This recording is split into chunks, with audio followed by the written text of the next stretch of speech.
Elmhurst, Illinois, on the campus of Elmhurst College. We welcome you to Blue Jay football. And tonight, it's the Elmhurst College Blue Jays taking on the Comets of Olivet College. And that's right, you heard right, folks. Tonight, the first ever night game here at Elmhurst College. Mark Kruger along with former Elmhurst Blue Jay defensive back Tony Menestra. And Tony, this has got to be such a thrill, not only for the fans and not only for the players, but former players like yourselves. What a great night. Opening night here at Langhorse Field, playing under the lights. Well, the program has come so far. Going back even 5-10 years ago, to think that this moment was possible, to see this scene here at Langhorse Field on Saturday night at 6 o'clock, what a scene. A lot of energy around this and a lot of buzz around the program in general this season. It's going to make for a great night. You know, not only the permanent lighting installed here, but over the summer, a brand new field turf being installed here at Langhorse Field. It is a beautiful facility, a great crowd on hand, and we are underway. Olivet elected to defer, so they will kick off. And from his own 21-yard line, this is Rodney Payton. And Payton has some room across the 40 to the 45, and he's ripped down at the 48-yard line. A nice return that time by the 6'3 junior out of Bellwood. Well, we're going to take a look at the offense here, first crack. They rolled up 547 yards last week against Loris. Leading the charge was the quarterback, Joe Furco. He's a 3-year starter at quarterback, 358 yards and 4 touchdowns a week ago on 31 attempts. And they'll go no huddle for the duration of the game. Out of the I formation, the lone setback, the tailback is Scotty Williams. The 5'6 junior. We'll touch about him throughout the ball game here tonight, the junior out of Woodridge, and he gets the call as he bounces it out here to the near side, gets across midfield, and tackled at the 46-yard line by Aaron Brenneman, the senior corner, but a pickup of 5. Well, we're on Williams' watch this season. Scotty is knocking on the door of breaking all-time school records. He's currently in 5th place in the career rushing yardage mark. Pretty impressive mark for being in only his 2nd game of his 3rd season, and in his freshman year, he really split carries, so it's been quite an accomplishment for number 20. He's one of the keys to this Blue Jay offensive unit, as is quarterback Joe Furco, who flings it out to the far side, but his pass is incomplete that time. It's going to bring up a 3rd down and 4 situation. Joe St. Peter, the senior wideout out of West Bend in Wisconsin, was the intended receiver. And St. Peter had a heck of a week last week. 2 touchdown receptions, 2 big long ones too. 4 catches, 133 yards receiving. Breakout week for Joe St. Peter. Opening drive of the game, Elmhurst. 3rd and 4 from the Olivet 45-yard line. Furco has time to the far side. St. Peter, the intended receiver, a little bit high through his fingertips, and it's incomplete. It's going to bring up 4th down and 4, and the Blue Jays will punt on its first offensive possession. Well, in talking to the coaching staff leading up to the game this week, Mark, one of the things they said is they want to get out fast. Last week against Loris, they were down 14-0 before 5 minutes had elapsed in the game. They played from behind. Now, they did score 37 straight points to get on top of Loris pretty quickly in the second half, but they wanted to get out to an early start, and it doesn't look like it's going to happen here for the Jays. James Williams is back deep for Olivet. And this punt is going to take a Blue Jay bounce. Nicely done, and it's going to settle at the 3-yard line. Wow, a beautiful punt by Jimmy Sanders. Actually, Sean Sullivan, I'm yeah. sorry. That's Sean's number, 217s here. Yep. Sean Sullivan is the junior kicker out of St. Charles North. Young man who played soccer before he began his football career here. He's done a nice job, earned the job in camp. So now defensively up front for the Blue Jays, Justin Phipps, Peter Alfano, and Dan Vicari. Ryan McGuire, Ben Dudley, and Wayne Tuxon. We'll talk about Wayne. He has been the leader of this Blue Jay defense so far this year, this young season. 1st and 10. Jake Messner is the quarterback.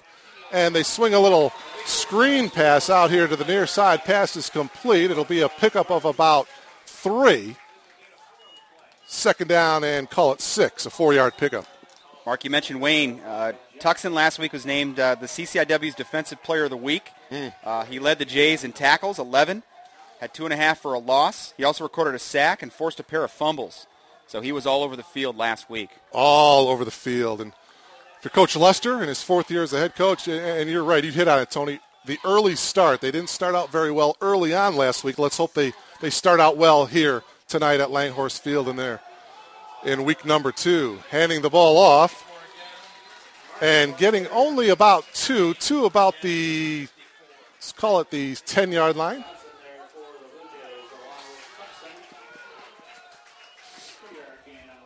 Two-yard pickup. It'll bring up now a 3rd down and 4 situation here for the Blue Jays. Well, some big-time players missing from the defensive lineup this year. Both Brandon Jones and Randy Wright lost to graduation. 2 all-conference kids, and in Wright's case, an all-American talent. But they like the young talent, the young linebackers. They can fly around here on defense.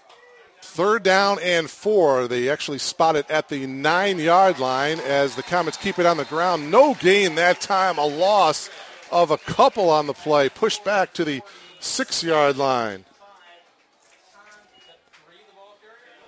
Charlie Roberts, linebacker, was in among others for the Blue Jays. Good early showing for the D. It's a defense that's transitioning to a 3-down look. They're going to bring a lot of exotic blitz schemes and coverage schemes in the back end. So good showing for the defense here on the first drive. Comets and a low snap, and it's into the end zone, and this is going to be a safety. So we talk about the good start for the Blue Jays. The defense coming up with 2 points here in the early going, 2-0 Elmhurst. Well, good presence by the punter to actually gather the football and avoid the 7 points. Keeps it down to 2. Now they'll still have to kick off to the Jays, but a good job by the punter corralling that squib snap. With Sean Sullivan, the punter for Olivet. And you're right, yeah, he did a nice job. It could have easily been 6. But it's only a 2-point safety, but the Blue Jays will take it, and they're on top 2-0 here with 12:08 remaining here in this opening quarter. We're glad you logged on to BlueJayTV.com. I'm Mark Kruger along with Tony Minestra. Blue Jay football under the lights, although they have not taken fully effect yet as the sun is still shining brightly down on Langhorst Field. But just a beautiful night for football. Season history, this is a 6th meeting. Blue Jays have won all the 5 games of the previous meetings. Yeah, and last year the Jays got out to a fast start, went up 37-0 on the Comets. It wasn't until midway through the 4th quarter that Olivet did get on the board, but 37-7 was last year's score. Scotty Williams broke loose 53 seconds into the game for the first points of the game, a 54-yard touchdown, and the Jays never looked back.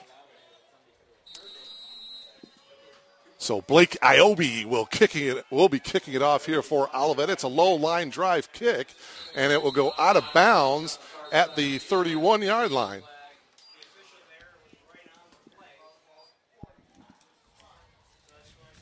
So the officials coming over to the Blue Jay sideline to see if they will take it or if we'll see if they have to re-kick this one.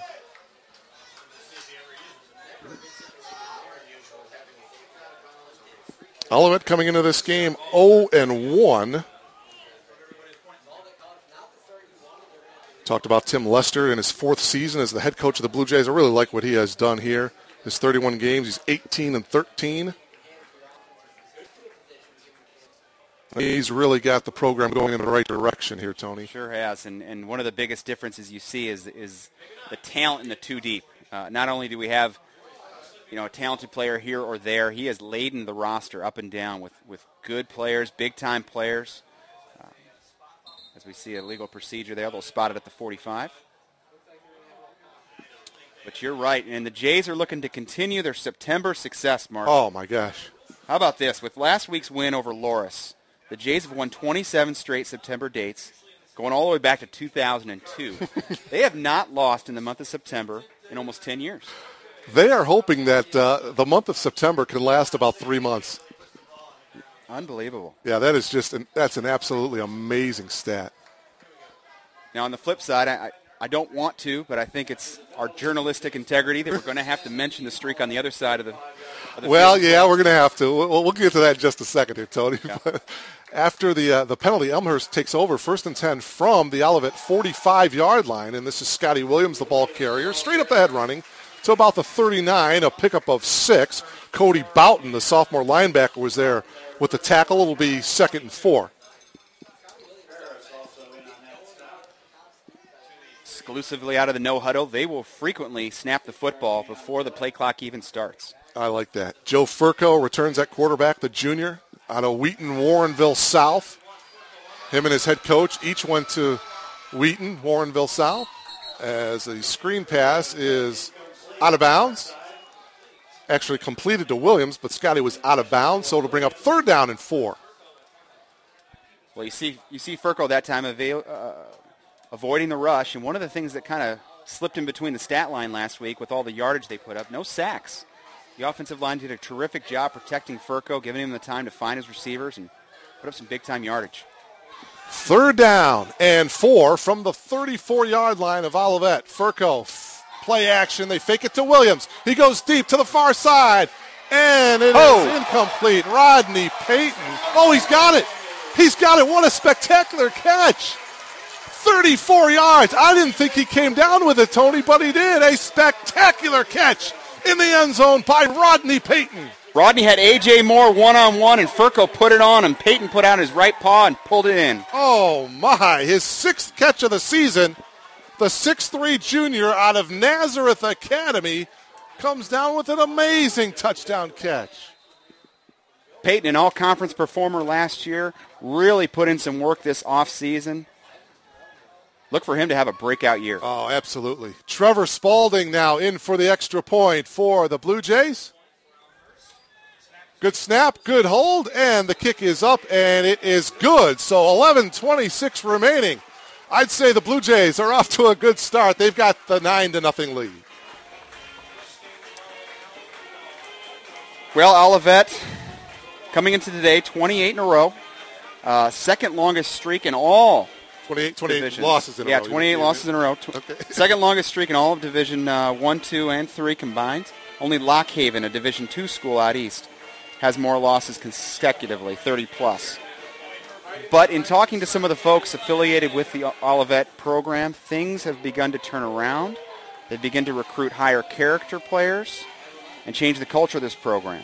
And you know what, Tony? Last week against Cornell, they only lost by 1 point. Heartbreaker. Yeah, so, I mean, yes, they did lose yet another game, but by 1 point, that has to build some type of confidence in you. Yeah.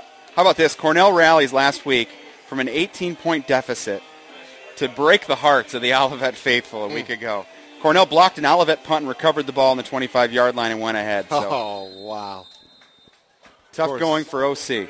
And as you mentioned, Elmhurst putting up a 50 spot against Loris here at Langhorse Field last week, 50-24. This is the second of 6 home games here at Langhorse Field for the Blue Jays. Trevor Spalding with a nice kick. It's touched by an Olivet. This is a loose ball right around the 21-yard line, and James Williams wisely dives on the ball, and Olivet will retain possession, 1st and 10, from its own 21-yard line. Well, James Williams had a terrific week last week for Olivet. 3 catches for 69 yards, accounted for 3 touchdowns, returned a punt for a score, as well as a kickoff 90 yards for a score. So he's their most electrifying offensive player. If you've just logged on, we thank you so much for logging on to BlueJayTV.com. Mark Kruger along with Tony Menestra. 11:22 remaining here in this first quarter. The Blue Jays on top by a score of 9-0. Well, Olivet wants to run the football, but if you begin to fall behind early, it's going to have to force their hand. We'll see if they can get a drive going here and find some balance. Jake Messner looking across the middle, and it's complete. Joe Candle, the reception. Boy, that was a nice throw. 22 yards with the reception and a first down. Well, that's the soft spot. Off a little bit, so over the top, and they find the seam route. Campbell, a 5'11 junior, making a nice catch. So it's 1st and 10, Olivet from their own 43-yard line. Just under 11 minutes to go, opening quarter. Ball is complete this time. It's to John Beach. Beach loses it, and it looks like Elmhurst may have recovered it. Jamal Lane, number 5, was there. I'm not sure if he came up with the ball, but a swarming Blue Jay defense. Janis forced it. John Janis, number 1. It looked like it was Jamal Lane coming up with it, but you're right, John Janis, number 1 with the initial hit. I'll tell you, if there's a scrum or a loose ball, number 1's going to be around it. It doesn't matter if you're on offense or defense. John Janis finds his way into those piles, and what a play by the 3-time all-conference selection, John Janis. So the Comets with the early turnover. See if the Blue Jays can capitalize on it here.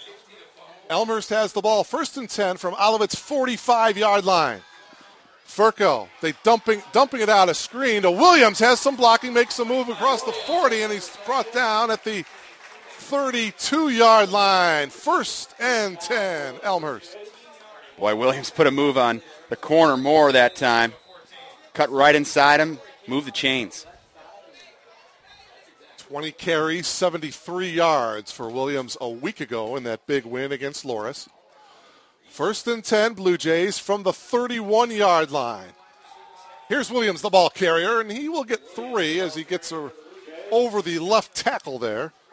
Brought down by Travis Ferris, the 6-foot senior defensive end. 2nd and 7. Well, with Williams going over 1,200 yards last year and double digits in touchdowns, he is certainly the focus of any defense week to week. But if Furco can find some balance here and he can get some play out of his wide receivers, this is going to be an offense that's going to churn out some points. 3 wide receivers, 2 to the right. Furco looking to his left. He's got his man, Rodney Payton.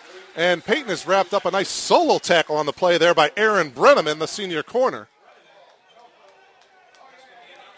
You'll take that one-on-one coverage all day if you're the Jays.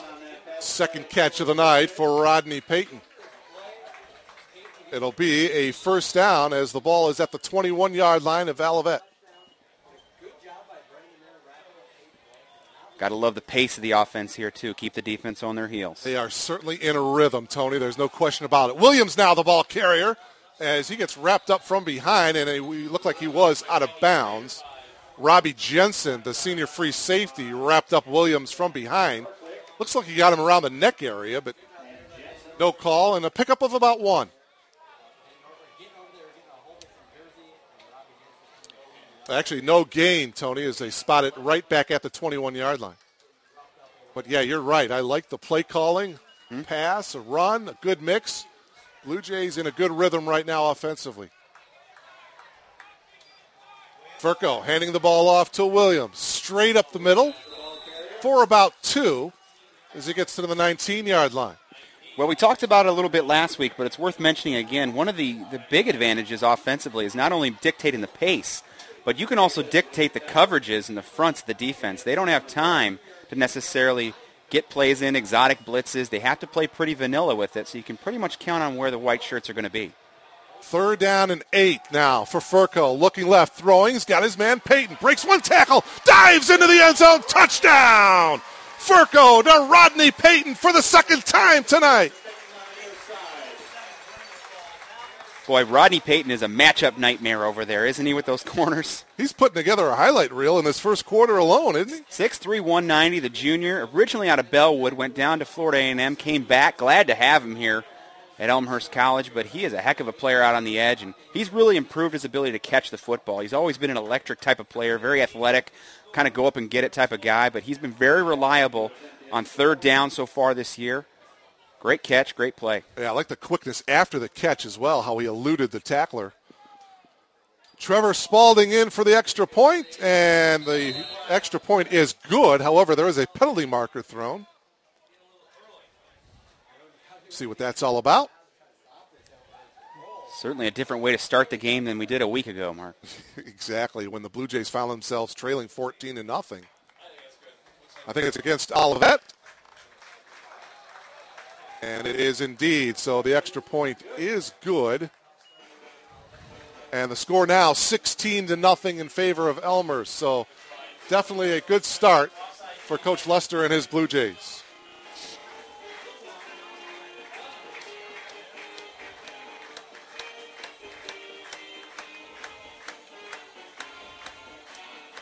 Well, get to take a look at the kickoff team here, Mark, who got a lot of cracks at it last week. And talking to the coaches during the week, one of the things that they were really happy about was their special teams performance. Kickoff team, terrific. Andrew Tubeck especially. We'll highlight him as we go throughout today. But the special teams did an outstanding job, and often overlooked. The special teams can win you games. So Trevor Spalding tees up the ball at the 30-yard line. 8:24 remaining here in this opening quarter. 16-0 in favor of Elmhurst if you've just logged on. Mark Kruger along with Tony Minestra bringing you Blue Jay football here on BlueJayTV.com. Kickoff is taken at the 16-yard line across the 35-yard line, and hit hard back at the 35 was James Williams. Nevertheless, pretty nice return by Williams. And so we'll see what Comets offense can do here once again, trailing by 16 with 8:19 remaining here in the first quarter.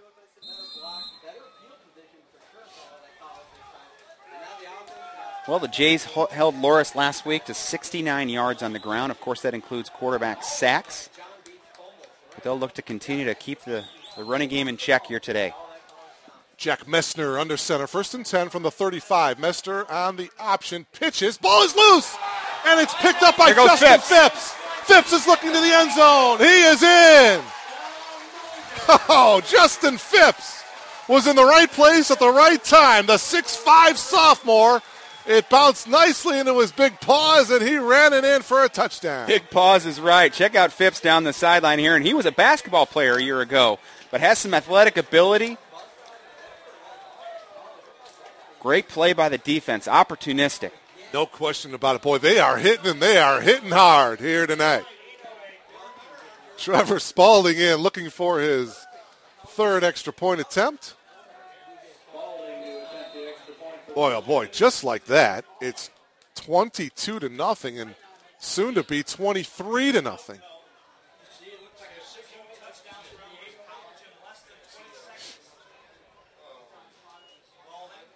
Long count, good hole, extra point is up, and it is good. Wow, what a start for Elmhurst, 23-0. Goodness gracious. In favor of the Blue Jays. Well, we're 7 minutes into the game. Probably some folks still meandering to their seats here. They take a look at the scoreboard, and it's 23-0 already. A lot of energy around this stadium tonight, of course, and the Jays are really capitalizing on it. Elmhurst, certainly not to overlook the rest of this game, but they'll be on the road next week for the first time in this season. They'll be at the University of Chicago September 17th. That's going to be a big test next week. So Trevor Spalding will tee it up here at the 30-yard line. Williams is back deep for Olivet. Well, of course, Olivet coming out of the MIAA conference out of Michigan. Season series has been lopsided, 5 in a row for the Jays. In 2009, though, the Comets gave the Jays a run over in Michigan, 17-9. 37-7 was the final last year. Mm-hmm. So here's the kickoff by Trevor Spalding. It's a little bit short. Williams comes up and takes it as his own 17-yard line, 30, 35, and he dives forward to the 40-yard line. Tackled on the play by John Gruchat, the 5'11 junior, out of Orland Park. First and 10, Olivet from their own 40, 8:03 remaining opening quarter. Well, the two early scores a week ago for Loris against the Jays were some pretty big plays. The fumble by Williams that was run back in the first possession of the game for the Jays, and then the big play, the deep ball, right over top of the defense, put them down 14-0. Olivet out of the I formation as they keep it on the ground, up the middle, running about a 3-yard pickup to the 43-yard line.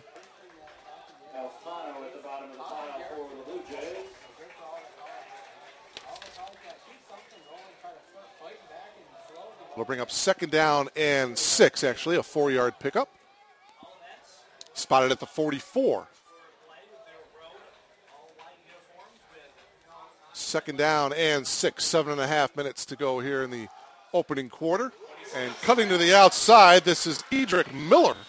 And Miller is wrapped up from behind by Jamal Lane, but Miller picking up a nice gain all the way down to the 26-yard line of Elmhurst. Well, you call Lane's name there, and it's either Lane or Janis, two players that we have been very high on. Yeah. But not spilled to Lane that time. He made a play on the inside and running back bounced it out. Lane needs to be in better position that time. 1st and 10. Olivet deep into Blue Jay territory, the deepest they have been. That actually was a 30-yard run that time by Miller.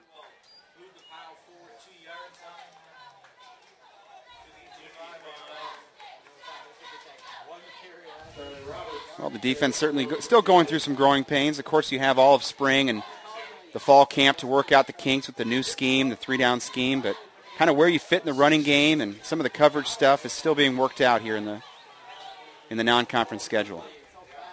Ball resting at the 24-yard line, so it will be 2nd down and 8. 6.5 minutes remaining here in this opening quarter. It's been all Elmhurst if you've just logged on. And the ball carrier is Miller once again. And Miller with a pretty nice run down to the 20-yard line. Picks up 4 on the play. Yeah, and that time Lane hit it pretty well there. Fitted it up, outside in, and made a nice tackle. So it's going to bring up 3rd down and 4. The Comets have to get to the 16-yard line of Elmhurst to pick up a 1st down. Under 6 minutes remaining here in this opening quarter. 23-0 in favor of the Blue Jays. Messner. And, a huge hit in the backfield that time. Ryan McGuire, the junior outside linebacker out of Gurnee. He was not fooled. And a penalty marker, I believe, is down. No flag. Just a great play by McGuire. Yeah, no doubt about it. Unaccounted for off the edge, made a play. Wow. And it looks like the Comets are going to go for it here. You might think 3 points would be a confidence booster, but not enough. It was a 3-yard loss on that play, so it is now 4th and 7 for Olivet. And as Tony mentioned, they will go for it here. Messner looking to the right, throwing, and it is overthrown. John Beach, the freshman, was the intended receiver. Beach looking for a flag. He's not going to get it, though, and the ball is going to go back over to Elmhurst on down. Well, they're picking on the wrong guy. Number 5, Jamal Lane, is a super confident kid. They put him on the boundary in the backside. Oftentimes, he is locked up in man-to-man coverage. They go with the slant, and Lane is in terrific position. Pretty wide target there. John Beach stands 6'4", 215, and Jamal Lane only 6 feet, so he gives up 4 inches, but you're right, a good defensive play. So Joe Furco under center here for the Blue Jays. 1st and 10 from their own 23 with just over 5 minutes to go opening quarter. And this is number 32, Andrew Tubeck. And Tubeck gets to about the 30-yard line. A pickup of about 7. Well, Andrew Tubeck is listed at 5'6", 160, a sophomore out of Lakes Community up north, but he has got some speed now, and he scored the season's first touchdown a week ago. He's a great compliment to Scotty Williams. Actually a 6-yard pickup as Furco goes to the ground as he puts his feet out there, a sliding position. And he will lose maybe a couple yards on that play, but a wise play by Furco. You certainly don't want to get him injured. And Tubeck is really a key component to this offense this year. Last year, Scotty goes over 200 carries, caught 30 balls a year ago. He needs someone that can help him lighten the load a bit. 3rd down and 5. Yeah, it's a nice 1-2 combination there in the backfield. Furco to the air. Got his man. That's number 27, Griffin Gibson. And Gibson is across the 40 to the 42-yard line. It's going to be a 1st down, tackled by Robbie Jensen. Just a nice little crossing pattern underneath by Gibson. I like this kid, Gibson. They've struggled to find ways to get him on the field, but this H-back position suits him well. He's built like a cinder block. He is, isn't he? 5'10", 200-pound senior out of Stevensville, Michigan. Yeah, he is definitely built as a fullback or a tight end. Griffin goes in motion as Furco hands the ball off to Tubeck. And Tubeck to the 45-yard line. He'll pick up a couple. 2nd down and 8, 3:39 to go in the opening quarter. Well, Mark, I'm going to give this offensive line a little bit of love here. Oftentimes the big fellas don't get mentioned, and Charlie Homoki, Britt Virgil, Chris Kirkpatrick, Peter Stamos, and Adam Smith have done terrific so far this season. They paved the way for Furco and company. And they are some big boys up there as well. Furco, play action here. He rolls here to the near side. He's got his man, Rodney Payton, once again.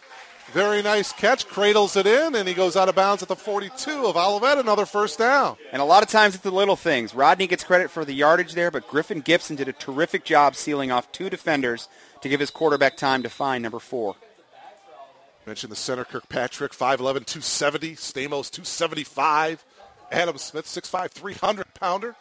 And they are athletic, Mark. They are indeed. Andrew Tubeck, and Tubeck is going. Speaking of athletic. Gone, 42 yards. Andrew Tubeck, his 3rd touchdown of the season. And he goes right over the back of Charlie Hamoki, their 3-year starter at left tackle, and he explodes up the sideline. Great run by Tubeck.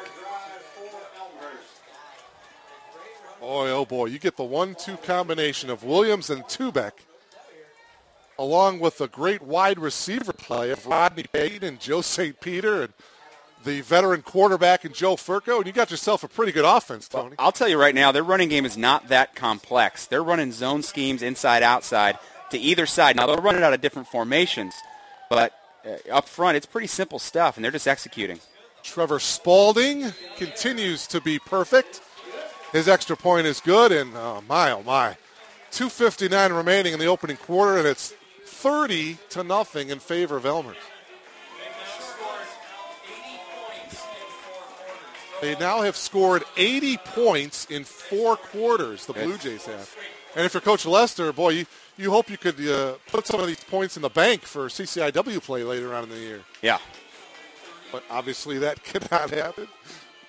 Well, one of the things you look in the non-conference is, yes, you want to challenge yourself. You want to test yourself against some teams outside of your regular opponents, but you also want to tune things up. You want to make sure things are running properly offensively. You don't want to show too much. You don't want to put too much on film.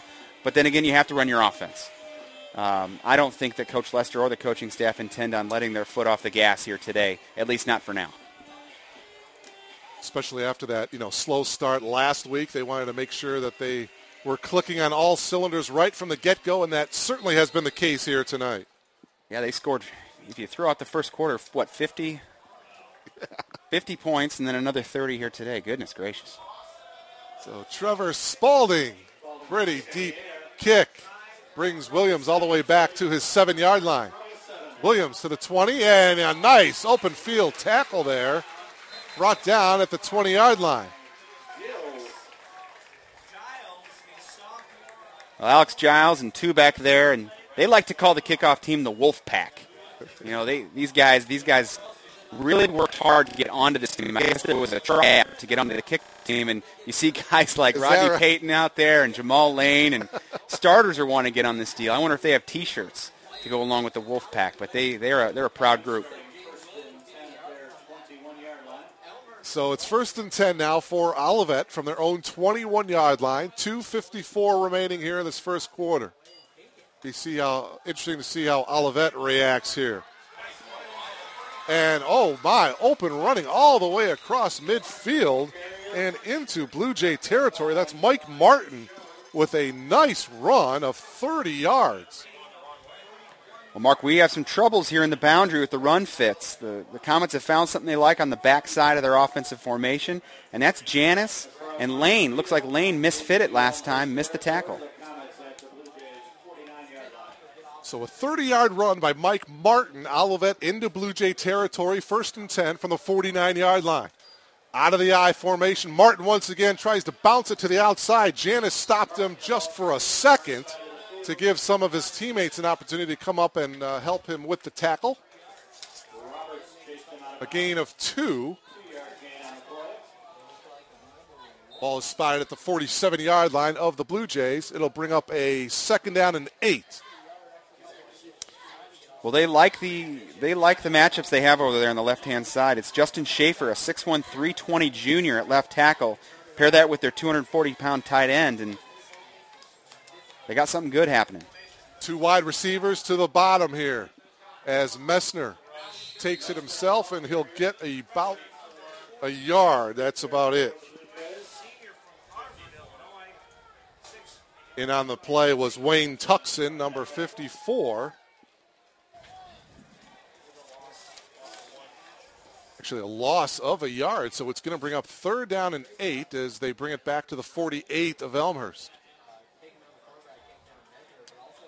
1:40 remaining here in the opening quarter. 30-0 in favor of Elmhurst. 3 wide receivers out. Lone setback as Messner screens it out to Miller. Miller with a nice open field move as he gets knocked out of bounds at the 35-yard line. It will be a first down, and Edric Miller, the 5'11 junior, with a nice run after the catch, Tony.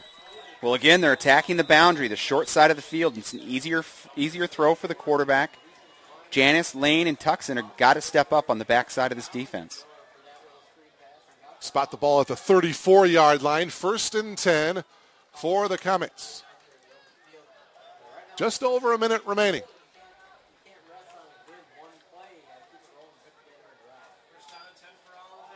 And the give this time to the fullback. In on the tackle, Justin Phipps was there to make the stop.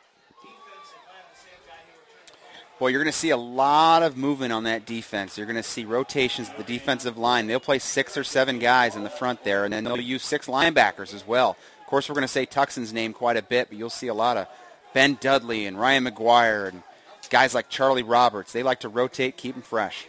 Boy, just looking at 96, Justin Phipps, he is just a physical presence out there. Man, 6'5", 250.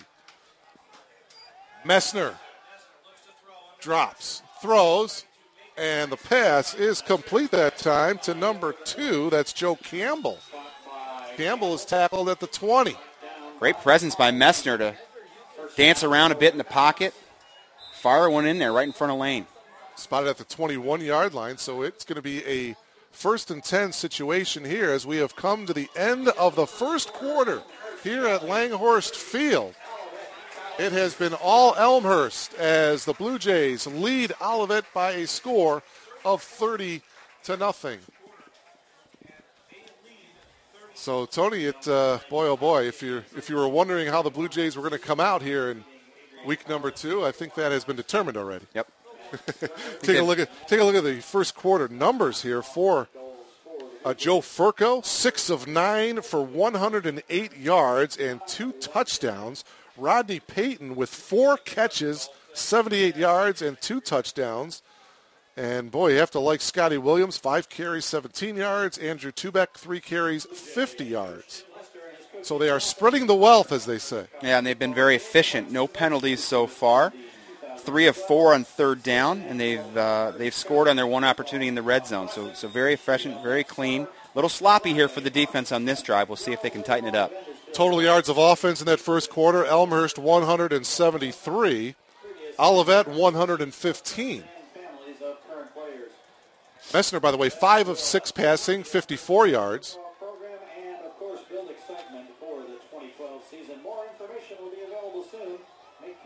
So right now to start the second quarter, Olivet 1st and 10 from the Blue Jay 21-yard line.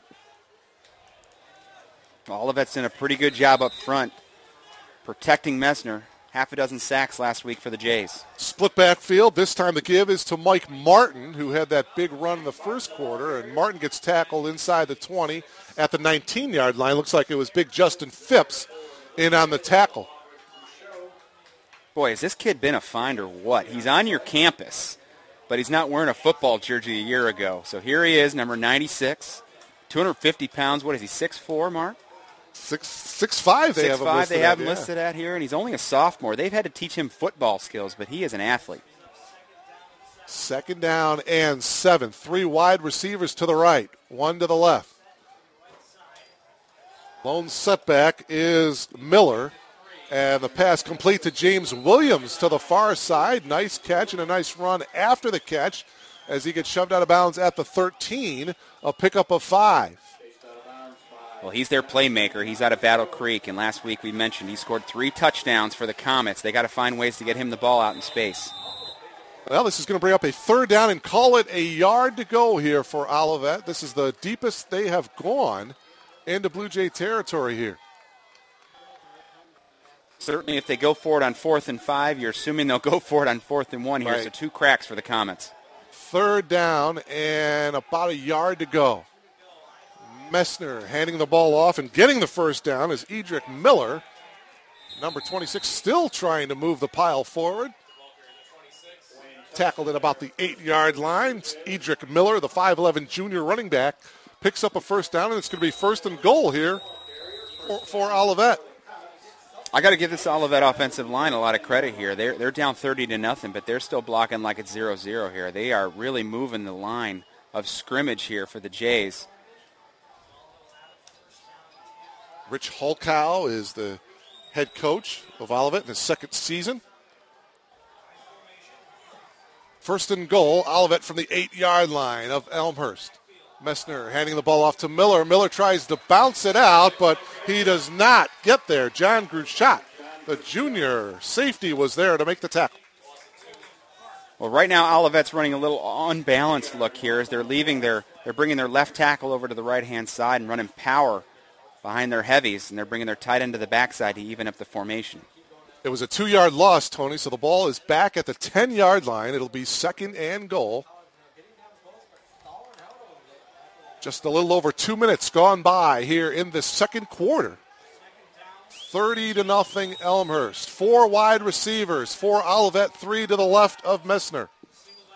Jake looking to the right, and on the slant pattern, it is incomplete. Oh, boy. Pretty good coverage, but that good coverage is going to force a flag. Jamal Lane looked to me like it was pretty good coverage, but I believe the officials are going to call interference. Well, they'll get Jamal on that one. He got one last week that was very, very close. But, you know, as a coach, you got to love aggressive penalties. Maybe not inside the 10-yard line, but you got to love Jamal's aggressiveness there, not giving up an easy slant route. Tough call. Jamal, a 6-foot junior out of Miramar, Florida. So they're going to spot the foul, the football at the 6-yard line. First and goal. Comets from the Blue Jays 6. Olivet looking for its first points of the game. I formation set up here for Olivet. Messner handing the ball off to Martin. He's going to get about to the 4-yard line. He'll pick up 2. It'll be third and goal. See if the Blue Jay defense can hold here.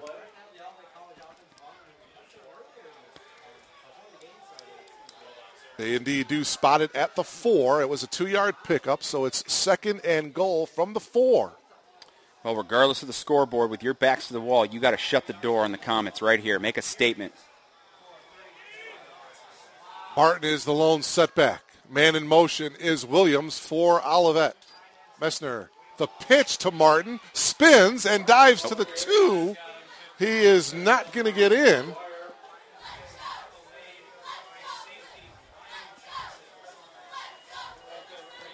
Ryan Johnson, among others. Wayne Tuxon in there as well.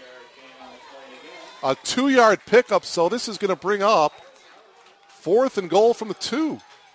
Well, big Pete Alfano, Phipps, and Dan Vicario, your 3-down linemen here. They have to get under and root hog this offensive line, not allow them to move them off the line of scrimmage, let the linebackers make a play over the top. Messner under center.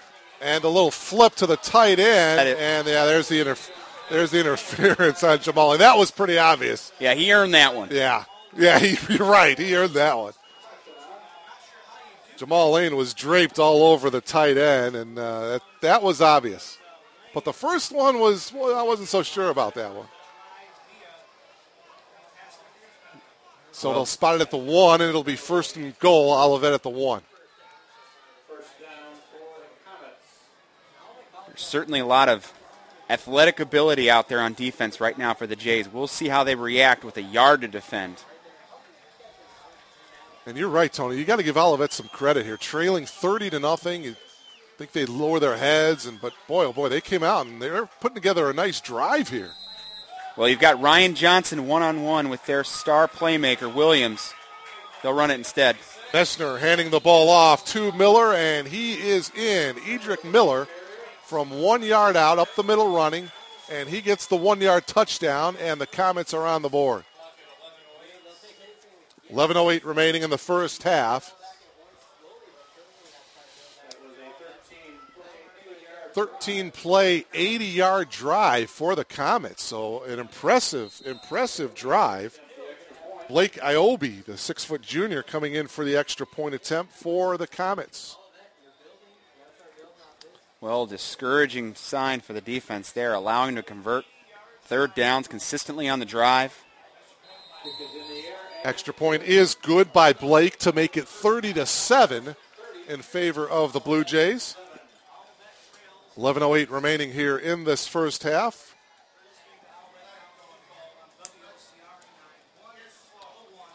It is Blue Jay football here on BlueJayTV.com. Mark Kruger along with Tony Menestra, former outstanding defensive back for the Blue Jays, joining us up here in the booth as we look out across Langhorse Field. A beautiful night.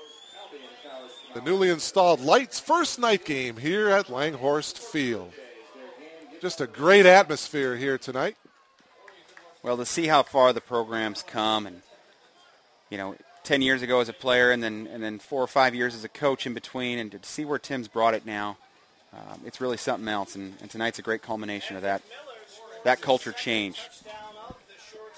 Blue Jays will open up CCIW play October 1st against North Park, right here at Langhorse Field. 1 p.m. is the kickoff.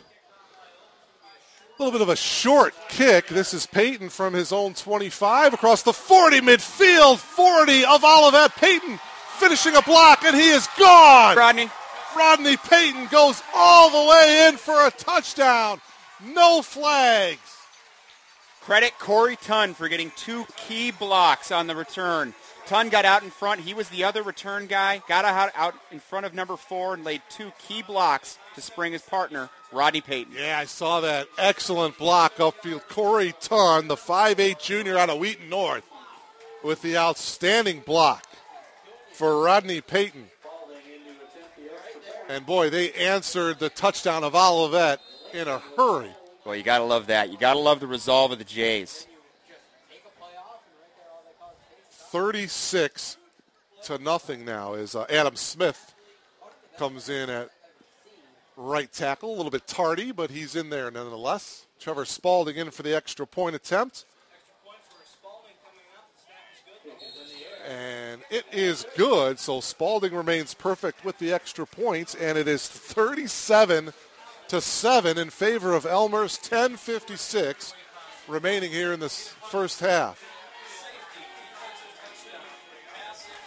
Tony, I know it's always a tough question, but if this score continues, how long do you stay with your starting unit? As you mentioned, you kind of like to, I don't like to say it, but you kind of like to treat this as a preseason game, but taking nothing away from Olivet, but you certainly don't want to get your starters injured or worn out during the season. Sure. Well, you looked at last week up 50-24, and the starters were still in on offense. Obviously, Tim Lester, and the coaches know the team, and they have a feel for their guys better than what we would, but right. Obviously had some kinks to work out, wanted to take a look at some things, but you bring up a good point. At what point do you start to consider getting some of these 2s and 3s in here?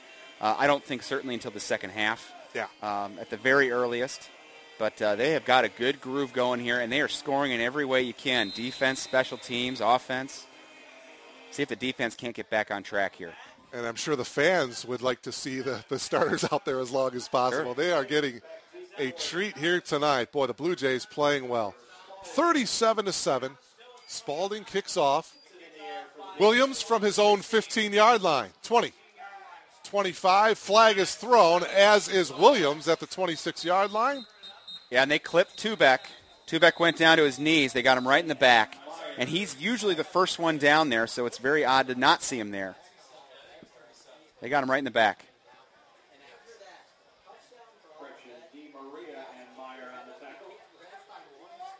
One of the common infractions on kickoff returns.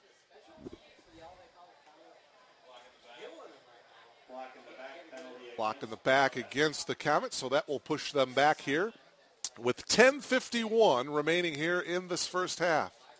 Well, last week against Loris, the defense gave up some points early, but it was big plays. This week we've seen Olivet able to kind of chew up some yardage and some time of possession and grind it down the field on the Jays. Unfortunately, this is the lone night game here at Langhorse Field this year. The Blue Jays will actually play under the lights on the road at North Central College, Benedetti Worley Stadium, on October 29th. But the rest of the games here at home, October 1st, October 15th, October 22nd, and November 12th are all 1 p.m. kickoffs. Folks, if you get a chance, come on out to Langhorse Field and check out Blue Jay football.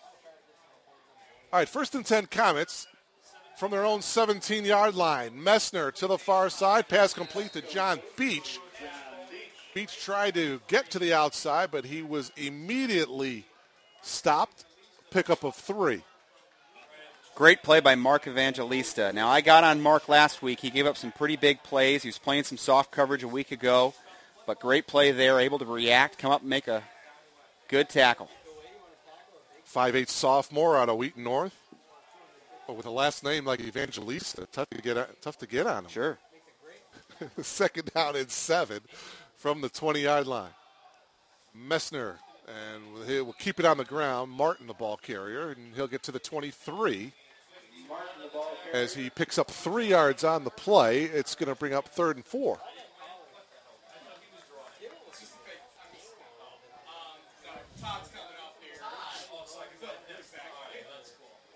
Third and manageable here for Olivet. See if the Blue Jays can make a stop here. Well, they've been going backside one-on-one with Lane.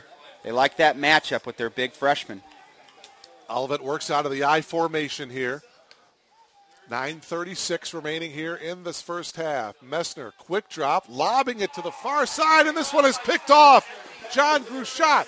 And there is a flag down in the secondary. We'll see if the interception holds. I thought the flag was thrown after the interception, Tony, so we'll see if the interception holds. Boy, they may call pass interference, but it came from the judge behind the play here on the emblem at midfield. Perhaps a little bit of contact, working the tight end down the field with the linebacker, but Gruchat made the play. That was not a catchable football by the tight end. That was an excellent pick by Gruchat. And I didn't see any interference. Well, the officials saw differently. It's going to be a first down for Olivet as the interference signal is called against the Blue Jays. Boy, that's the third pass interference call against the Blue Jays tonight. And a pretty clean week last week against Loris. They came off a season, did the Jays, and really 2 or 3 seasons where penalties have really been an issue. In the game we called a year ago, 18 penalties against Augustana. They still managed to win that game. But the Jays have really focused on tightening things up here. Not so much tonight. So new life here for the Comets after the penalty. 1st and 10 from their own 32-yard line as the Comets keep the ball on the ground. And bringing the ball close to the 40-yard line is Miller. Well, again, grinding it away, using their ISO game and their power game between the tackles. Ball is spotted at the 39-yard line as we approach the 9-minute mark of this first half. It's going to bring up a 2nd down and 3. Olivet needs to get the 42-yard line to pick up the first. And coming here to the near side is Mike Martin. And Martin is tackled at the 40. Actually, they're going to spot it at the 41. Pickup of 2. It's going to bring up 3rd down and a yard. Another good test for the D here.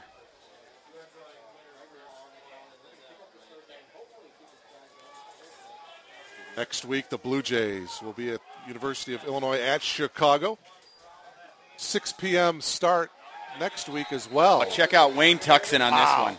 Wayne Tuxen was in, and I don't think he's got a first down as the Olivet tried to run the ball straight up the middle with Miller.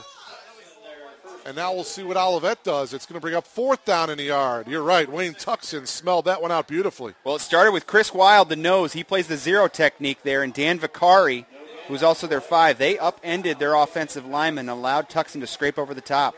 Brings up a 4th down. And Olivet going for it here. That brings the Blue Jay crowd to its feet. 4th in the yard from their own 41-yard line. Well, the Jays have bailed them out with penalties here on 3rd and 4th downs. And we've got whistles, and Penalty markers thrown. Delay. Not sure they got the timeout. Oh, they did get it give it just to in 'em. time. Olivet calls a timeout. On 4th and 1, with 7:37 remaining here in this first half, a 4th and 1 situation. Olivet, 4th and 1 from their own 41, calling a timeout here. Well, your ground game has gotten you some good yardage up and down the field the last two possessions, Mark. Do you go right back to it, or do you take a chance slinging it around a little bit? I think you take a chance a little bit here. I think the Blue Jays are too tough up the middle defensively, to be perfectly honest with you. A lot of beef up there. Yep. They got a pretty good running back there in Edric Miller. Maybe screen him out. Well, the Jays come into this season picked by the coaches to finish 4th in the conference, a few points below 3rd place. North Central is the overall favorite, picked to win its 6th straight CCIW championship. Wheaton College was tapped for 2nd, and Wesleyan at 3rd to round out the top 4. But you know how CCIW works any given week, right? Even being, ranked 4th in the conference of the CCIW, that's in pretty good company with the 3 that you mentioned ahead of you. All right, here we go. After the timeout, 4th and 1, and the give is to Martin. He didn't get there. Nope. Or I should say Mike Martin spun. He did not get there. Great defensive stance there by the Blue Jays. Alfano at the bottom of that pile. He was playing the nose that time. Matt Street also in the mix. Great job by the front 7. About a half a yard short. So now the Blue Jays will take over 1st and 10. 7:33 to go in the half. Joe Furco, the 6'1 junior, back to work for the Blue Jays. Well, the offense has been getting cozy on the sidelines there with the kick return for a touchdown and the long drives. Yeah, they're getting comfortable. Back to work. Here's Williams, the ball carrier, off of left tackle, and he'll pick up 3 as he gets to the 39-yard line. Looked like it was 93 Glenn Van Nortwick, the linebacker, making the tackle. Should have pick up of 2, Tony, so it's 2nd and 8 from the 39. Well, coming into today, Williams only needed 45 yards to slip into 4th place all the time, so we'll keep an eye out for that. Yeah, and he's only a junior. He gets the call here. Breaks away from one tackle. How about this? Breaks away from another tackle. Stays on his feet. Cuts to the outside. Gets the first down. Finally shoved out of bounds, but he eluded about 3 or 4 would-be Comet tacklers. What a run. Like a pinball bouncing in between the bumpers here. Old number 20 is low to the ground. He runs with a lot of power, low center of gravity. Great determination on that run there. Former Downers Grove South Mustang. His Mustangs, by the way, off to a nice 3-0 start this year. Sure, he's keeping an eye on that. Play action. Furco. Got Ton. Touchdown! Brilliantly thrown ball from Furco to Corey Ton. 29 yards. That was just a beautifully executed play. Well, they get Ton on the seam route here. A little play fake, delays the linebackers, doesn't allow them to get into their drops as deep as they might like to. Ton works the safety and gets over top of it. Nice ball by Furco. Right in stride, and Corey Ton, all he had to do was look it into his hands and run into the end zone. And now Spalding in for the extra point. 43-7 in favor of Elmhurst. We're going to have to get Kevin Jude, the sports information director, to look through the history books to see what the highest scoring total is for a game for Elmhurst as Spalding connects on the extra point to make it 44-7. Well, they have been in another gear since their first drive. We saw the punt from Sullivan, and that was his first of the season. Furco punted twice a week ago. Pooch punts. So we got to see the first punt team of the season, but since then, the offense have just been rolling. Blue Jays are on pace to score over 100 points tonight here, folks. 44-7 with 6:41 remaining here in this first half. Did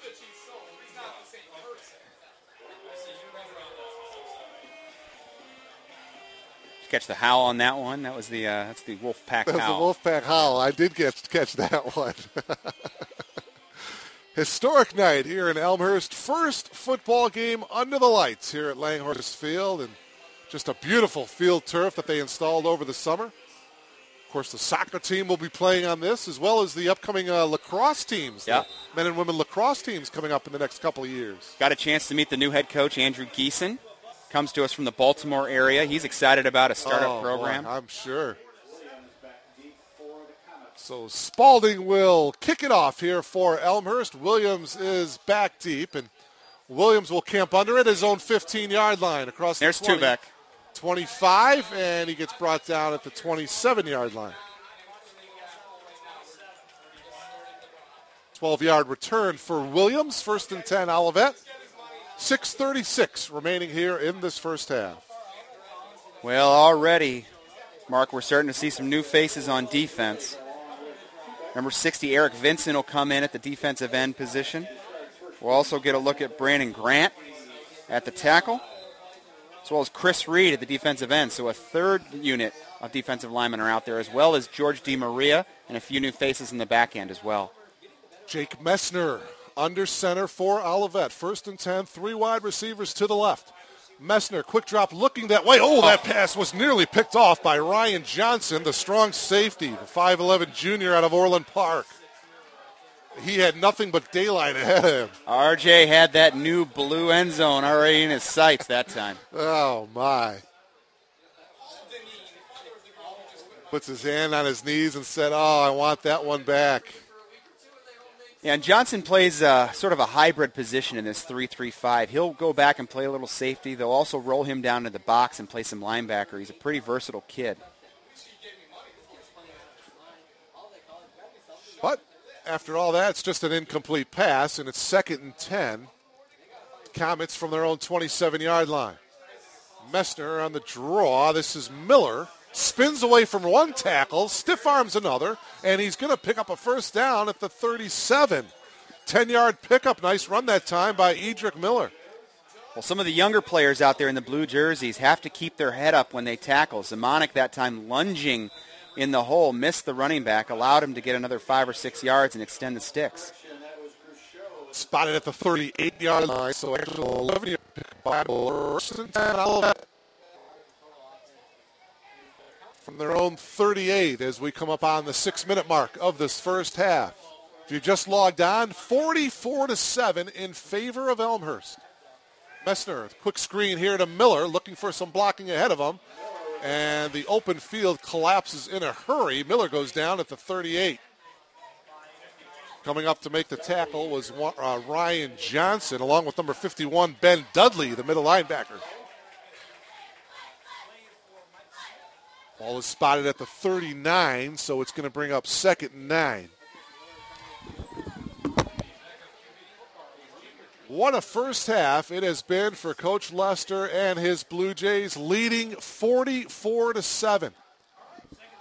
5:20 remaining here in the first half. 2nd down and 9 situation here for Olivet. Messner, quick drop here to Williams, the intended receiver. Jamal Lane was there on the coverage. A little bit of miscommunication there between quarterback and receiver. Yeah, I was just going to say just a little bit. I think that was the worst thrown ball that Messner has thrown so far tonight. It's going to bring up 3rd down and 9 for Olivet. Jake jogging over to the Olivet sideline, getting the call. Despite some new faces up front, the corners and Gruchot are out there still, along with Johnson. So a good mix of veterans and youngsters. Got to get it done either way. 4 wide receivers, 3 to the right this time. Single back, Messner, quick drop, and a little screen to Williams to the far side as Williams cuts to the outside, gets brought down at the 45. It's going to be a pickup of, well, they're actually going to spot it at the 44, so actually a 5-yard pickup. It'll bring up 4th down and 5, and it looks like Olivet will punt it away. John Janis back deep for Elmhurst. Well, you asked me a few drives back about when do you see the twos, and we may see the last drive for Joe Furco here. Blake Iobi to punt it away for Olivet. John comes up and makes the catch at the 28, sprints over here to the Elmhurst sideline, cuts upfield across midfield. That's coming 40, back. Janis 30, touchdown, John Janis. Tubeck got the punter as they came in with the punt block, caught him on the follow-through. Negates a great run by Janis. We've had a couple of returns. Nicely done. We saw Rodney Payton earlier, now John Janis, but this one, as you mentioned, Tony, going to come back. And we mentioned in the open about the special teams and how much they've improved over the past couple of seasons, and they are certainly an electric group here, able to make a difference, and it's showing here tonight. Well, you took the word right out of my mouth, electric. There are certainly some, as we get the call here, Tony, you're right on it, the call against Elmhurst, but there are some electrifying players on this Blue Jay team. There is no question about it. This is going to be an exciting team to watch. Well, the CCIW is full of athletes. There's no doubt about it. And if you look even as near as 3 or 4 years ago, we couldn't compete on a week-to-week basis with some of the players that North Central and Wheaton and Wesleyan and the like were putting out there. Now you look up and down this roster, and there are some guys that can play anywhere in this league and be tremendously successful anywhere in this league. So it's going to be interesting to see how the season breaks down. I'm excited to see these athletes at work. So after the Blue Jay penalty, it's going to be marked at the Elmhurst 42-yard line. 1st and 10, Olivet. With 4:50 to go here in this first half, running into the punter was the call. And the call this time is to Mike Martin, and Martin bounces it out to the outside. And he will get shoved out of bounds, but after a pickup of 3. Well, let me ask you, Tony, as a former coach, I mean, you hate to single in on one position, but obviously it's an important position, the quarterback. And to have Joe Furco back, a guy that started last year, that is so big to a team and to a program, isn't it, to get your starting quarterback back? Sure. Well, he touches the ball every play. Yeah. And especially in an offense like this where Coach Lester's signaling in the plays from the sideline as we get a heave here. Lester, and it's knocked away here. The intended receiver was John Beach, the 6'4 freshman, knocked away. But go ahead, Tony. Yeah, no, and you know that Coach Lester trusts Furco. If you're going to run an offense where it's no huddle and it's signaling and you're running plays, they got 80 plays off last week. That signals that they trust Coach Lester trusts Joe Furco as a quarterback, and the team rallies around Joe as a quarterback as well. Because I tell you can just see how smooth the offense was, how much of a rhythm they are with Furco in there. It's just absolutely amazing. Of course, it helps to have nice athletes like Mr. Payton and company out there as well, yeah. Jake Messner now 3rd down and 7 from the 38. Oh, my! They tried to get a screen. It slipped out of Messner's hands, and it's simply going to be an incomplete pass. Well, they've actually done a pretty good job of keeping Messner's jersey clean here today. The Jays put a lot of pressure on Loris a week ago, but Messner's done pretty well stepping into the pocket. They're changing up their protections, using a little screen game there, and they're going to go for it on 4th down. It's 44-7 in favor of Elmhurst. 4:15 remaining in the first half. 4th and 7, Olivet going for it from the Elmhurst 38-yard line. 4 wideouts, 3 to the left. Messner looking to the left, now looking deep across the middle, and this one is going to be picked off by number 43 for Elmhurst. Ryan's Monic on that one, huh? Ryan is a junior out of Elmwood Park, and he gets the interception.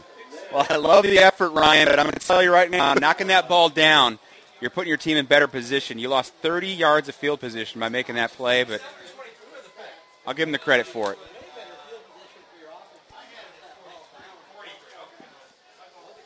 So the ball goes back to Elmhurst, 4:07 remaining. And we do have a new quarterback in there. You're right, Tony. That is number 8. That's Jake Lincoln. Lincoln is the backup quarterback, the senior out of Rock Island. Yeah, and Tony, I understand what you're saying as far as that, but as a defensive back, you're in the moment. Don't you want to get that interception? Yeah, you're fired up. You're fired up about it. I'm with you. Now, I wish I was in a position like that more often as a player as well. So Jake Lincoln in at quarterback. He hands the ball off. Looks like the night will be over for Joe Furco, the 6'1 junior starting quarterback here. 3.5 minutes remaining in the first half. And as I take a look at the sideline here and I watch where number 7 is, he's going to stay right next to Coach Lester, make sure he knows every call that's going in. So even though Jake's the one executing the play on the field, Furco's executing it in his own head. You bet. This is some valuable time. Lincoln. And he's got his man. That's Chase Hamby, the sophomore wideout out of Crestwood, Kentucky, coming down with the reception. It's going to be a first down for the Blue Jays at the 22-yard line. Nice ball, nice release by Lincoln. 1st and 10 Blue Jays from their own 22. Under 3 minutes to go here in this first half. Lincoln will hand the ball off. And going up the middle for about 2 yards for the Blue Jays. Tom Lindell, 6-foot freshman, getting some time, went to Lyons Township.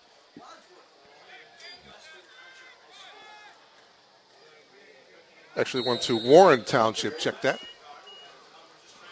Just over 2 minutes to go here in this first half. It's 44-7. Quite the performance for the Blue Jays. It's Coach Lester slowly going to his reserves.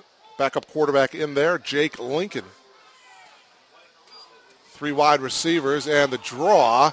This is number 24 for Westergaard. Westergaard, yep, that's Brandon Westergaard, the freshman out of Burlington Central High School.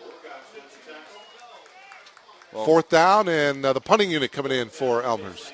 Wholesale changes that time for the offense, but they are still running their stuff. You know, they're still running their no-huddle stuff. Jake Lincoln's able to operate the offense. Credit to the depth of this team now. Sean Sullivan in there to punt it away here for Elmhurst. 1:24 remaining in the first half. Elmhurst on top here by a score of 44-7. And this is Martin, retreats at his own 38-yard line, and he will go lateral and actually may go back a yard to the 37-yard line. It'll be 1st and 10 Olivet with 1:04 remaining here in this first half. Great tackle there by George DiMaria out of Boca Raton in Florida. One of a host of Florida players here on the roster, and we'll maybe touch on it in the second half, but this is a geographically diverse team, Mark. You got kids from all over the country. Yeah, you know, I'll go down to Florida to do some recruiting sure. For Elmhurst. There's no problem with that. Boca Raton, a beautiful, beautiful city. I got to tell you, Mark, having spent some time down there on some recruiting trips with the coaches, it's a different world. The football recruiting atmosphere in Florida is just a whole different deal. Is that right? I bet it is. I bet it is. Extremely competitive, I would think, as well. Messner remaining at quarterback for Olivet. Handing the ball off, Edric Miller. Miller, boy, look at him stay on his feet across midfield and finally tackled at the 45-yard line of Elmhurst. A nice run and a first down for Miller. Well, you still have a good mix of starters and backups here on defense. There's absolutely no excuse for the poor tackling that time. Under a minute to go here for Olivet. We are in the first half. Clock running, 43 seconds to go. Comets 1st and 10 from the Blue Jay 45. Messner handing the ball off. It's Miller straight up the middle running, and he will get to the 40-yard line. Pickup of 5. Comets have to get to the 35-yard line of the Blue Jays, so 2nd down and 5. 15 seconds remaining. This just might be the final play of this first half. Messner out of the gun. Going deep.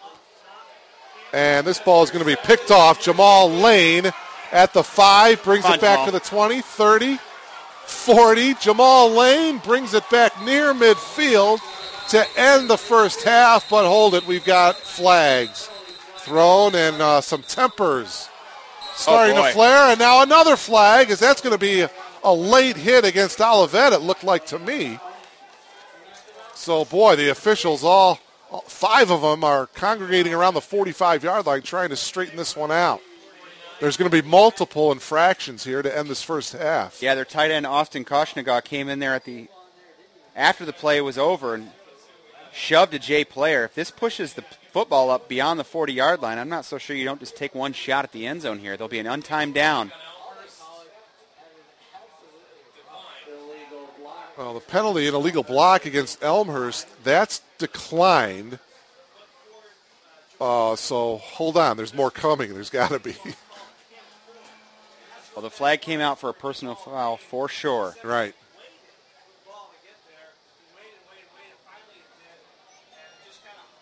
Things kind of coming unraveled here for the Comets here at the end of the half. You want to keep your cool if you're the Jays.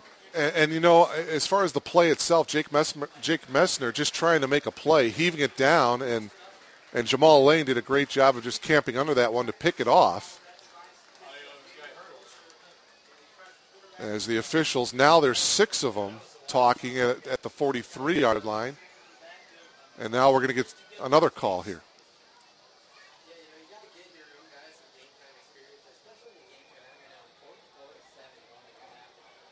Well, now there's the personal foul against Olivet.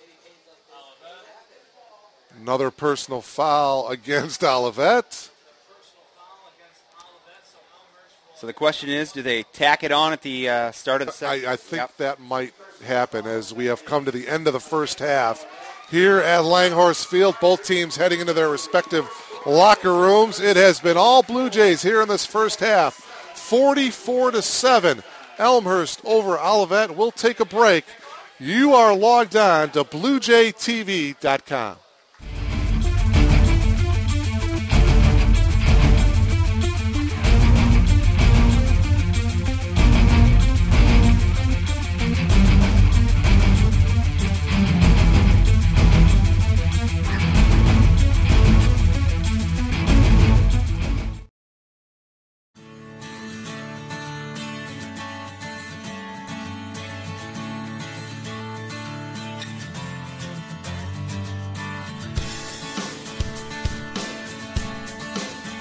College only happens once.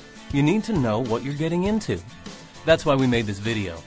We wanted to give you an idea of what you might choose to get into at Elmhurst College. We went around the campus with a camera for a full school year and asked people what they thought about the place. We didn't plant anybody and we didn't script anything. We just asked questions.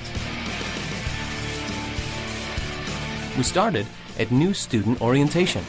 I chose Elmhurst because the campus is really nice, first off. I like it a lot, and it's really close to Chicago. I like Chicago. The reason why I chose to come here is the smart classes and the atmosphere. The people here are friendly, and I just love it. Nicest campus I've seen anywhere. Like, I visited a lot of other schools, but, this one just had, all the trees. They had the atmosphere. All the people I've met have been really, really friendly. It's a beautiful campus. It's a beautiful campus. Lots of plants, lots of friendly people. And they're just so helpful. Everyone wants to help you out to get to where you need to be. Come on in, everybody. It's good to have you here. It's just going to be a fun year all together. Meet lots of people, hang out, go downtown a lot.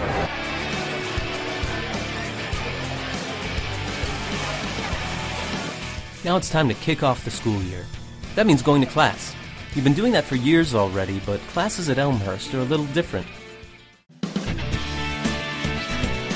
If you've never experienced something, you can definitely get into it and experience it here at Elmhurst. It's an open environment. Anywhere you go, you're going to get that opportunity just to better yourself. When you're in the large universities, you don't get that opportunity because you're just another student and they're just talking in front of you. The class size is smaller, so you're not in a class of about 600 people. I know all of my professors by name, and what's better is they know me by name. You can go to them and feel comfortable dropping them an email, stopping by their office during office hours and asking for help. Every morning I wake up and I'm excited to see my students again. I love hearing them and their stories and getting to know them. The opportunity to interact with faculty in a real meaningful way, whether it's in collaborative research, whether it's one-on-one, talking about aspects of the class in their offices, the availability, all those things are there. Learning doesn't only take place in the classroom, but outside the classroom. The lecturing style has sort of gone out of fashion. You do present some material, but you try for the students to discover the answers rather than providing them to the student. It's a process, and we create that process every time, every class. In business, they're not looking for people that have more accounting or more marketing. They're looking with people with what we consider the liberal learning skills. You're going to be able to combine professional interests with a liberal arts education. Elmhurst College is preparing me for my life experience later on after college, and it's a great environment to grow. Elmhurst College gave me a chance to kind of sit back and evaluate the world at large, and then begin to say, okay, I could kind of see myself doing this. Of course, all work and no play is no way to go through college. That's why we have special weekends like homecoming.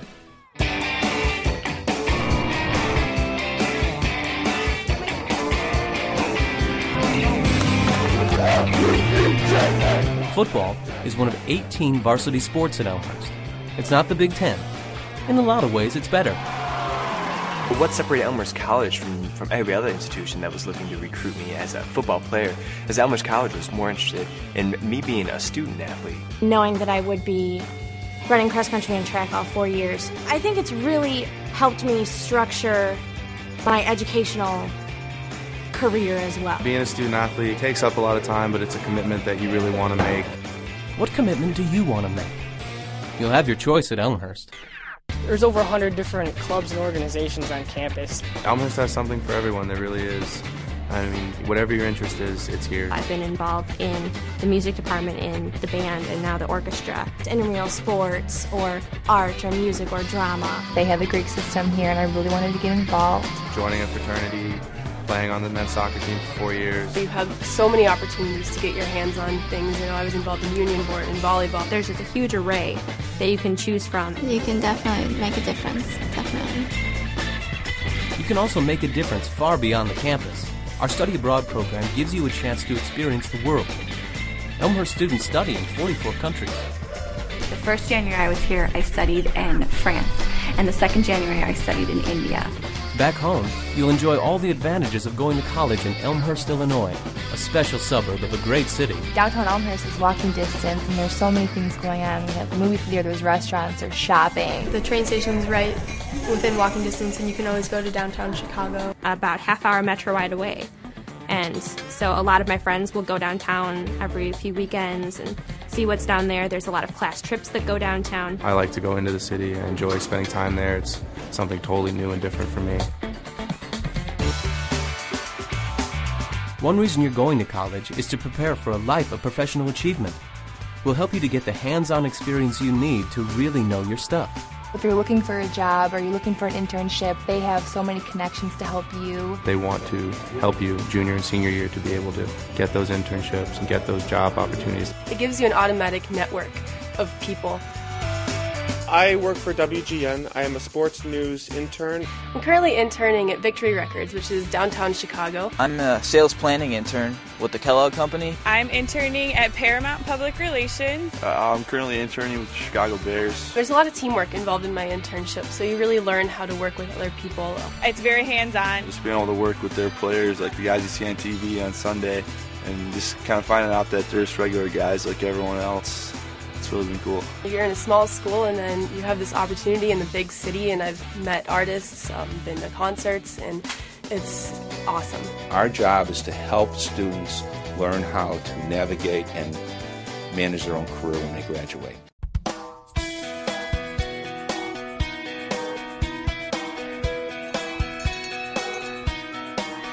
So that's Elmhurst College in about 7 minutes.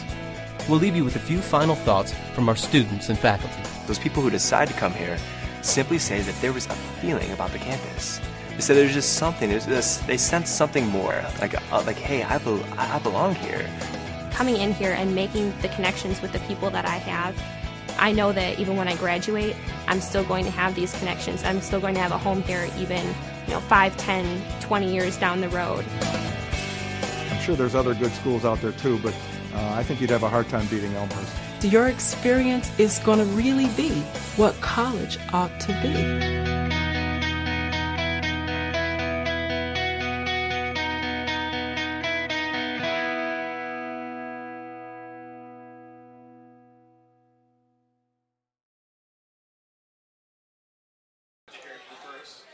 Well, a few starters mixed in on the defense. We see Wayne Tuxon out there, but for the most part, 2s and 3s for the Jays. Ball's loose.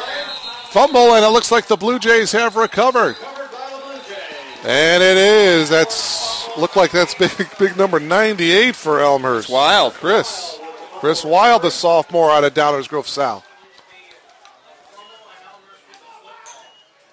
Well, we'll get a good look at some of the backups here. The freshmen and sophomores have been working pretty hard here in the off season, all the way through fall camp. Coach Lester will expect them to operate on a very efficient level here. Jake Lincoln, the backup quarterback, and he hands the ball off to Tom Lindell, the freshman. And he goes nowhere, back to the line of scrimmage. That's about it. Well, your receivers now are Chase Hamby and Josh Gentile. Hamby's a sophomore, Gentile a freshman. And if you're Coach Lester and you're the coaching staff, you certainly want to finish strong and certainly want to finish mistake-free for the most part, Tony. You certainly don't want to finish this game sloppy by any stretch as Craig Swift gets the ball, the freshman out of Fort Worth, Texas, back to the line. But you want him to play well. And let's face it, these guys are playing for more playing time down the road. To the air, Lincoln gets hit right as he throws the ball, intended for Craig Swift. And Lincoln comes up. He is going to be okay. It's going to bring up 4th down and 11. Well, the offensive line a little stiff there. Olivet able to pin back their ears and get after Lincoln that time. Have to bring out the punt team. Mm-hmm. Sean Sullivan coming out to do the chores. Well, in any football season, there's a rhythm. There's a rhythm to your season, and the danger in not using your starters for an entire half of football is that you get off that pace. You get out of that rhythm. But no doubt they'll have to press them this week in practice to simulate some game-time situations. Robbie Jensen, number 5, is back deep for Olivet. Oh, boy. Short, high kick. That one went off the side of the foot, no question about it. I think we may have lost yardage on that one, actually. Sean certainly wanting that one back.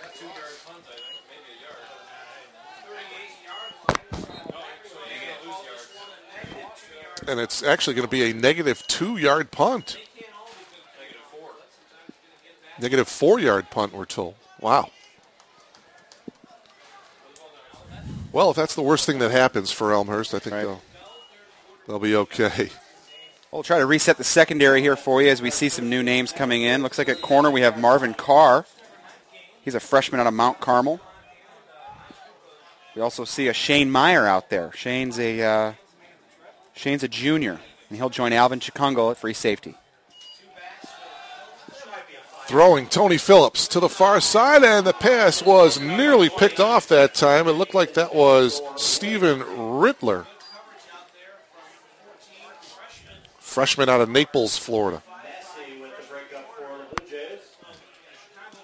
Pretty good representation from the Florida kids here on the roster. Mm-hmm. 13 players from the Sunshine State. Wow. Bring up 2nd down and 10 here for Olivet. Ball resting at their own 39-yard line. Backup quarterback Tony Phillips in, replacing Jake Messner. We are in the 3rd quarter, 12:45 remaining. Oh, boy. Handing the ball off. This is Martin. Martin has some room here to the near side, and he's knocked out of bounds at the 45-yard line by Alvin Chikungo. Did I get that right? Yeah, Alvin Chikungo. Chikungo. Athletic kid, plays free safety. They moved him around a little bit. Another guy that time was one-on-one with the running back and just got flat beat on the edge. Chikungo, another Florida guy out of Miami. Ball at the 44-yard line of Elmhurst here. You've just logged on, 44-7. Elmhurst comfortably with the lead. First night game played here at Langhorst Field. Phillips going deep across the middle. Williams was double covered and incomplete. Trying to force it into his playmaker. Williams, we mentioned, scored 3 touchdowns last week for the Comets to keep him in the game. Unable to connect there. 2 blue jerseys surrounding him. Yeah, you're right, Tony. No question about it. He forced that one. It wasn't there. Double coverage. And that'll bring up a 2nd down and 10. Well, you can't replicate live game action in practice, can you? And these 2s and 3s out here are going to have to react to the speed and the pace of the game. And I tell you what, this Blue Jay coaching staff is going to look at this game and look at this film, and a beautiful tackle there in the backfield there. They look like number 43, Ryan Simonik. Yeah, 2 plays after he's grabbing air, he makes a great play, knifing through. He's playing that invert position, kind of a safety linebacker hybrid, able to make a play there. Yeah, these guys are definitely fighting for playing time, and I guarantee you Coach Lester is taking this stuff seriously, man. You're right, Tony. There is nothing like game time situation, game calling, game plays. 3rd down, 12 from the 46. Pocket collapses and dumping it off, and beautifully defended on that play. John Martin was with the reception, the junior out of Detroit, Michigan, but a good defensive play by Elmhurst. Well, it was Chris Reed, the freshman defensive end from South Dade down in Florida, who really forced the play on the quarterback to get rid of it. Great rally by the Jays there. Primarily, they're going up against the first-team offense for Olivet. Mm-hmm. Punting formation for Olivet. John Janis is back deep, the lone man back for Elmhurst. John moves to his right, picks the ball at the 21. Across the 30, 35, 40, 50. John Janis, one man to beat at the 30, and he dives to the 26. Oh, my. Touchdown saving tackle there by Blake Iobi. Well, John's going to get limited opportunities here in the second half, but he's making the most of his touches. 3-time all-conference player, and he's one heck of a football player. You got to love coaching a kid like John Janis. Remember, he had that one return in the first that brought back. Yeah, yep. Boy, he is explosive. We talk about electrifying. He's one of those electric players that we talked about. And they've moved him down closer to the line of scrimmage where he can use his skills more effectively on defense. Jake Lincoln on the option. Uh-oh, this ball is loose. And coming up with it, Rittler, did he come up with it? Yeah. Andy Nichols is out there. There's 2 29s. You'll see quite a bit of overlap now. There's over 100 guys in the roster, which speaks to the depth of the program. And check that. I stand corrected. Yeah, Andy Nichols.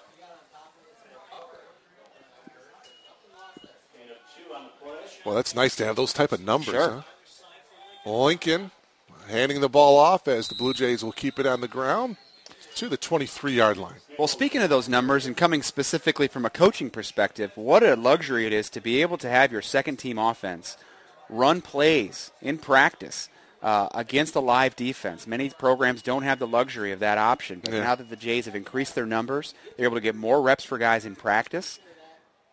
Helps build the depth of the program. Well, that's a great point. Jake out of the I formation. Lincoln, the pass is incomplete here to the near side. Josh Gentile, another freshman, the intended receiver. In smaller programs, oftentimes your scout team defense ends up being backups on offense that don't necessarily have defensive skills. They don't know where they're supposed to be. You waste more time showing them cards and diagrams than you do actually getting reps. So quality 2s and 3s can really make a difference in a program. Well, Jake Lincoln now with 3 wide receivers, 2 to his left. Just under 10 minutes to go here in this third quarter. Lincoln looking to his right, and he's got his man at the 14-yard line. That was Josh Gentile once again coming down with the reception. 5'11 freshman out of Sherman, Illinois. Aaron Brenneman was there to make the tackle, the 5'9 senior. Jake's a transfer from North Central. We'll see if he can get the Jays into the end zone here. Jake Lincoln and the Blue Jays out of the shotgun now. Lincoln the pitch, and the give is to Andy Nichols. And Nichols will pick up about 2 as he gets to the 13-yard line. Robbie Jensen, the free safety, came up to make the tackle.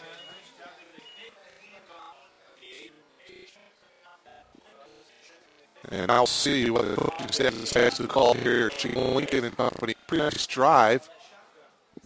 All the way down to the 8, 2nd and 5 for Lincoln. Handing the ball off, Nichols. off the left tackle, and Nichols will be short of the goal line, but I believe he picked up a first down. It's going to be first and goal here for the Blue Jays. Well, that backup offensive line, Gerke, Connors, Winberg, O'Brien, Garrett Warren, moving that line of scrimmage. Yeah, give them some credit as well. All right, here goes Lincoln. First and goal. The handoff to Nichols, straight up the middle. Did he get in? Close to the goal line. No indication yet from the officials, so it looks like he's going to be a little bit short. It'll be second and goal.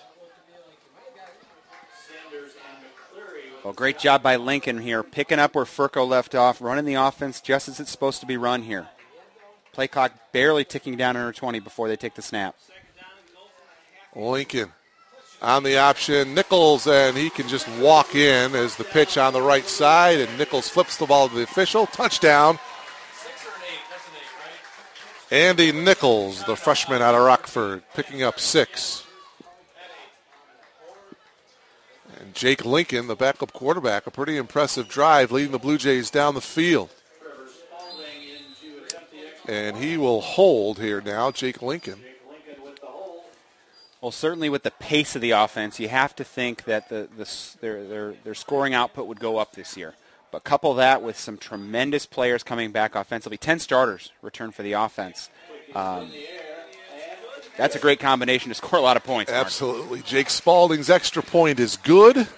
So for the second week in a row, Elmhurst tips the 50 mark. Yep. 50-24 last week against Loris. And now it's 51-7 over Olivet. Now, last week, the starters played the duration of the game. Furco and Williams were playing deep into the fourth quarter. Not the case tonight, so the 2s and 3s are going to get a chance to pile up some points here. They're just going to have to run the offense, and defensively, they're going to have to keep Olivet out of the end zone.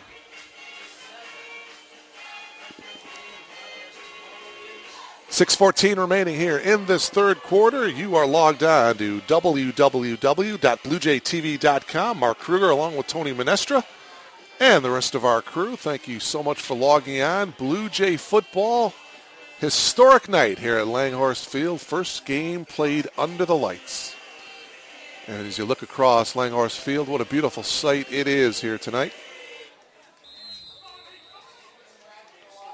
Well, what I love to see on the sideline here is all the guys with their helmets on, even Jamal Lane and some of the other starters here. Wayne Tuckson still standing on the sideline in pads with helmets. Martin, as he slips at the 35-yard line. First and 10, Olivet with 6:08 remaining in the third quarter. And as I'm taking a look here at the offensive huddle on the sideline, of course they're talking to the guys just came off the field, but Joe Furco's in the mix, and Scotty Williams is in there as well. So full team effort here throughout the game. And this is a valuable time to learn stuff. Absolutely. And not only for the second and third units, Tony, but the starting unit on the sideline to get an idea of what's going on out there. You know, different perspective, if you will. First and 10, Olivet from their own 35, and Miller the ball carrier, and he is brought down from behind. Wow, nicely done there by number 93, Chris Reed.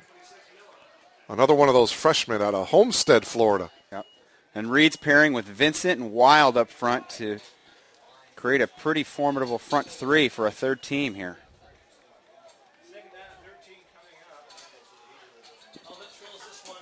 Second down and 13, call it, a loss of 3 as the ball is resting at the 32-yard line. 7.5 to go here in the third. Tony Phillips out of the gun. Phillips to his right, nothing there. Now he'll step up and he'll tuck it under, and he'll get tackled at the 33. 1-yard pickup out of all that.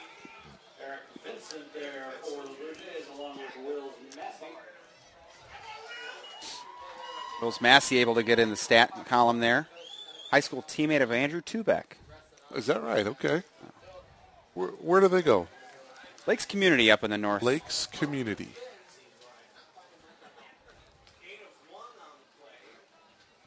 So this is going to bring up a third down and 12. Olivet from their own 33. Working out of the gun is Phillips. Phillips, quick drop to the right. He's got his man. That's Beach, the freshman, John Beach. Boy, nice target he is at 6'4", 215. A couple years, you put some pounds on him, and he can be a big threat. Well, punt unit will come out for Olivet, and if we have any Comet fans that are tuned in and you're frustrated with the punt team coming out, you still have to play football. You can't give the Jays the football at the 40-yard line and let this thing get completely out of hand here. So they'll come out and punt the football and play defense. And Rich Holkow, he has had some tremendous experience at the prep level, spent 25 years in the high school ranks, and guided Marshall High School in Michigan. Program. Yes, state championship in 2009, 210 wins he compiled. Still looking for that first collegiate coaching record, however. Well, they're definitely a program in transition, but that conference they play in is a winnable conference. The Adrians and the Almas and the Albions of the world. Trine has been a power in that conference for a few years now. Hope, a perennial power in the past as well, but they'll get this thing turned around. Blue Jays 1st and 10 from their own 19-yard line after that punt. And this is a fumble, but it looks like Lincoln may have covered up for Elmhurst, and he did. Well, that's the very same play and the very same result that caused the touchdown going the other way for Loris last week. They run the little wheel motion to the fullback tight end. Miscommunication between quarterback and running back. So 2nd down and 10 here for Elmhurst. 5:20 remaining here in the third. Lincoln handing the ball off. This is Brandon Westergaard. Freshman out of Maple Park, picking up a couple. Well, Westergaard, just like any young running back, needs to trust his offensive line there. Bouncing it out way too early. Trust the zone scheme. Yeah, actually no gain as they spot it back at the 16-yard line. It's actually going to be 3rd down and 14 here for Lincoln and the Blue Jays. Low snap. Lincoln gets it off. And it's going to be very, very close to a 1st down as Westergaard gets shoved out of bounds at the 26. Going to be about 3 yards short. Depending on the spot, they're going to spot it at the 26. So 4th down, and the Blue Jays will come out and punt it away. Well, Sean Sullivan will do the chores. Coach Lester has got to be upset with their 1st and 2nd down output. You have to put your offense in a manageable position on 3rd down. 3rd and 14, there's not a lot in the books. I'll run the draw, and Westergaard almost gets it. Robbie Jensen is the lone man back for the Comets. He is standing at his own 37, and now a penalty marker comes down here. Yep. So the play clock winds down to 0. That may be the only delay of game you see all season for the Jays. It is definitely an up-tempo offense, to say the least. 5-yard walk-off brings it back to the 21. And Mark, honestly, it's little things like that, the timing of getting different units into the game, that there's going to be some confusion now with different players on the field, and am I in, am I not? Coaches are going to have to pay attention to that here in the second half. Sullivan gets off a pretty nice punt and a fair catch by Jensen back at his own 43-yard line. And that's where it will be 1st and 10 here for the Comets with 4:27 to go here in the third quarter. Of course, another 6 o'clock night game for Elmhurst next week at University of Chicago. And then the other night game will be at Benedetti Worley Stadium against the Cardinals of North Central. That'll be a 7 p.m. kickoff. And the date on that one is October 29th in Naperville.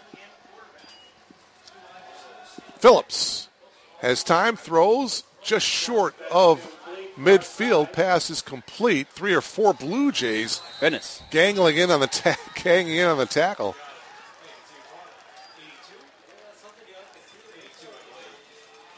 It looked like that was number 82 on the reception there. Austin Koshniga, the senior tight end. Jays rallying to the play there. They sure did, didn't they? They spot the ball at the 48. It's going to be a yard short, so 2nd and 1. Well, one of the things you're looking for as a defensive coach here is obviously execution, but when you're watching film is I want to see 11 blue jerseys and 11 white helmets in the film cut at the end of the play. Phillips handing the ball off and getting to the 45-yard line of Elmhurst.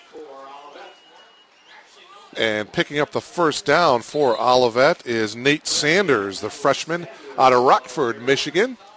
Drives the ball forward to the 44, and it's a first down and 10 for Olivet. 3:40 to go here from Langhorst Field in Elmhurst. If you've just logged on, it's been all Blue Jays, 51-7. Coming in motion is Javier Smith here to the near side. Phillips, time, throws across the middle. He's got his man. It's going to be another first down for Olivet as he hits his man. That's Thomas Toblick, the junior tight end out of Wayland, Michigan, picking up a first down. Tyler Demas was bearing down on the quarterback that time. Great job getting it out there.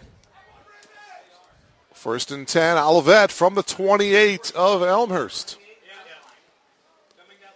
See if the Blue Jays can come up and make a big play here on the defensive side. First and 10 from the 28, Tony Phillips. And handing the ball off, well, just on cue, making a very good defensive play that time, number 41, Tyler Demas. Junior linebacker coming up and making a nice open field tackle. Yeah, this is a great time for these 2s and 3s, like you said, to sort of make a name for themselves. And Demas, he's the brother of Kyle Demas. Yeah. You may recognize that, number 17, an All-American for us academically last year for the Jays. 3-yard loss, Tony, so that backs it up. Second and 13 for Olivet from the 31. Phillips has time, throws here to the near side, and it is incomplete. In and out of the hands of Koshnaga. Austin, the senior tight end, upset with himself. Probably one that he should have tucked in. It's going to bring up third down and 13 for Olivet with just over 2 minutes remaining here in the third. Well, it's a full complement of youngsters out there. Sophomores, few juniors sprinkled in, and freshmen primarily out for the Jays. They're still running their stuff on defense, though. Tony Phillips, third down and 13. Throwing, looking. Now he's got his man, and bringing it down was Koshnaga. As he stays in bounds, clock continues to run, and now it stops momentarily at the 2-minute mark. And again, you got to love the way the Jays are rallying to the football. I'd still like to see them execute better. Force more incompletions and negative plays, but their effort is there. You're right, Tony. The effort is certainly there. The size may not be there, yeah. but the effort certainly is. There's no question about that. And that's exactly what the Blue Jay coaching staff, I'm sure, is looking for, the effort. All right, here we go. 4th down and 5. Olivet going for it. Javier Smith going in motion. Handing it off and picking up a first down all the way to the 15-yard line. Nicely done that time. For Olivet, it'll be 1st and 10.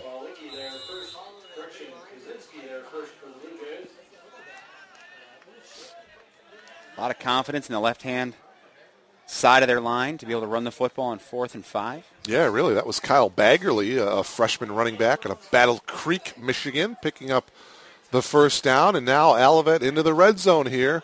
1st and 10 from the 15. Phillips, pocket collapses. He just kind of pushes the ball out and completes it to Nate Sanders, the freshman running back. Boy, that was a heads-up play by Phillips.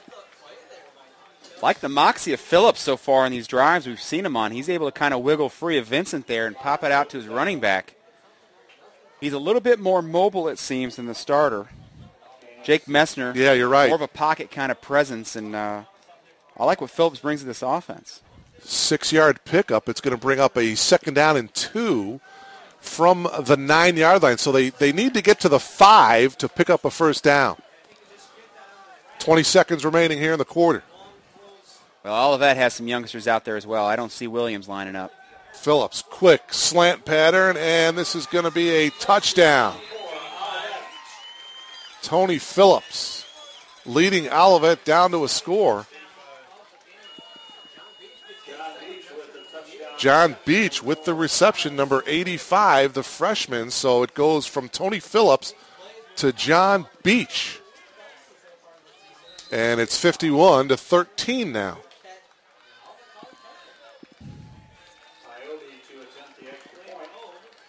Blake Iobi, the junior, in there for the extra point attempt.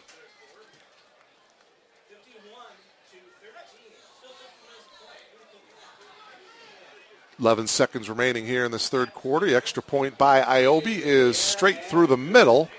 And now the score is 51-13.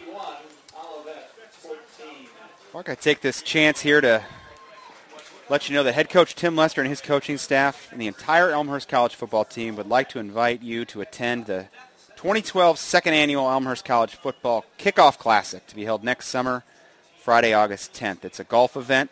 Attended this year. It was a great time. Got to see some old faces and some new faces as well. The day-long event is filled with opportunities to meet up with fellow Elmhurst College football alumni, previous and current coaches, plus friends and family of current players. The event planned will help support the Elmhurst College football program and build excitement for the 2012 season. More information will be available soon, but make plans now to attend the 2012 Kickoff Classic next August. Are you any good at golf, Mark? No. Well, they do have raffle prizes, okay, so you can buy your way to getting some. That's my angle. Some perks. That's my angle on that one. Yeah. 51-14, I should say. I did say it was 13, but with the extra point, making it 14. Elmhurst bringing it back to the 45-yard line. 7 4/10 seconds remaining here in the quarter. It has been, no question about it, an impressive performance turned in for Elmhurst here tonight, and I'm certainly looking forward to the CCIW action coming up in just a couple of weeks.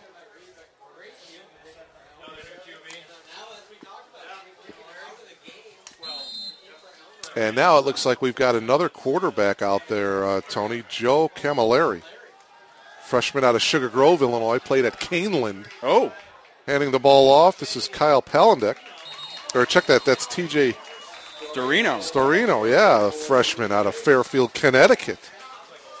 And that is the end of the third quarter, so we'll try to get all the names as best we can for this fourth quarter, with Elmhurst leading by a score of 51-14 over Olivet. By the way, this is the most points that Elmhurst has scored against Olivet.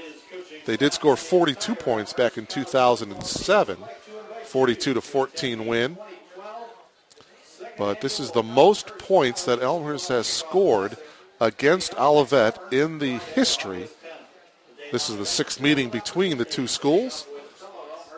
We mentioned earlier Elmhurst winning all of the meetings. You're tuned in to Blue Jay Football, www.bluejaytv.com. Mark Kruger along with Tony Menestra and the rest of our crew. Glenn Liljeberg, our producer and director and engineer. And up top, Phil Petrosic, showing you all the pictures from beautiful Langhorst Field here tonight. So the Blue Jays go back to work offensively here as it is now 1st and 10 from the 39-yard line as we begin fourth quarter action. The give this time is to number 21. That's Craig Swift. And Swift nearly a first down, picks up 9. It's going to bring up second down and short here for the Blue Jays. Swift is a very apropos name for this young man. I was just going to say, how about it? 5'4", 130 he's listed at. Freshman out of Texas, but he can fly now. 130, wow. It's been a long time since I've been 130, Mark. Yeah. My left leg is 130, I think. Look at this cutback. Look at this beautiful move up front. This is Swift again. Boy, Craig Swift with another fine run up the middle. Boy, it's like he shot out of a gun when he gets the ball from the quarterback there, and he's able to get downfield in a hurry. Into the red zone once again.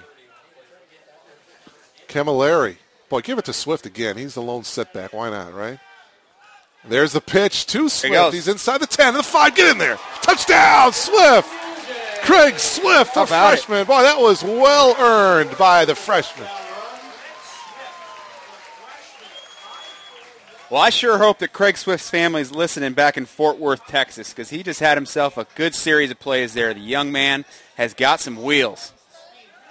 That was awesome. That was awesome. Nice job, young man. 5'4". Tony mentioned 130 freshman out of Fort Worth, Texas. It's now 57-14. Trevor Spalding in once again for the extra point attempt. Joe Camilleri will hold. Blue Jays having a little trouble getting the extra point team intact. Now it looks like they're ready. And now there's, we call a timeout. Indeed, the Blue Jays calling a timeout here. And I'd like to let everyone know that, hey, the men's soccer team, the Elmhurst College men's soccer team improved to 3-1 on the season. They defeated Adrian College last night, 3-1. Matt Sterner, David Madison, and Austin Haas all netted goals for the Blue Jays. The Elmhurst Blue Jays, they host Edgewood College at Barron's Park on Wednesday night. So a great start to the season for the men's soccer team. Coming off a disappointing year last year, but 2 seasons ago, made the playoffs. Disappointing loss to Dominican in the playoffs 2 years ago, and Coach DiTomaso runs a good ship over there. Soccer program looking good again this year. And let's give some credit and due time to the women's soccer team. They improved to 2-1 by knocking off Lawrence University Wednesday night.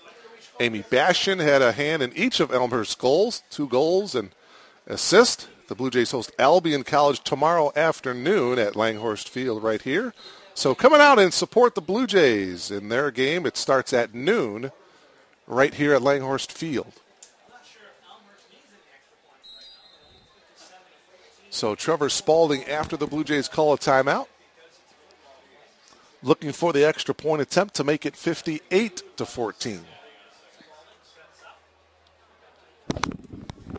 Trevor Spalding has been perfect tonight in the extra point category, and it looks like he remains perfect, and it is indeed good, and the score is 58-14 in favor of Elmhurst. 14:02 remaining in this one.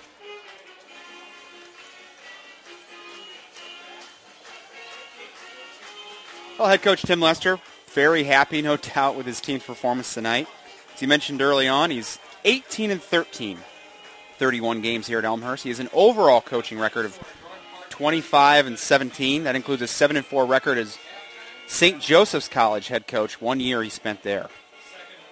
He's also a former record-setting quarterback at Western Michigan University. He set all kinds of records there, didn't he? Man, yeah. He had a heck of a collegiate career. Often overlooked in a conference that has produced Byron Leftwich and Ben Roethlisberger and Chad Pennington. Some really good quarterbacks have come out of that era. He also served as the offensive coordinator here in the early 2000s. Spent a little time back at his alma mater at Western Michigan, and then 1 year that we won't mention, down 83 at North Central. He was the defensive coordinator for a year there. So good pedigree, and he's brought a really good attitude to this program here. Well, he also had a cup of coffee or two in the professional ranks. That's right. That had to be a thrill. And Miller, from his own 10, gets across the 20, and he gets tackled at the 26. 16-yard return for Miller. Shane Meyer down there making a play on kickoff.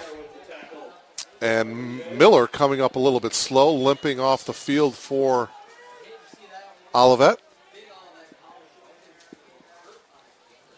13:57 remaining in this one.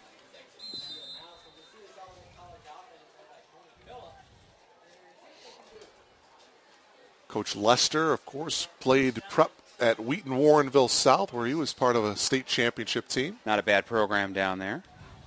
Although they had a slow start this year, the Tigers did, but lost to some pretty good teams in Glenbard West and Maine South. But they knocked off West Aurora last night to get their first win of the season. Coach Muhich, of course, doing a great job replacing John Thorne, who now, of course, is the head coach at North Central College.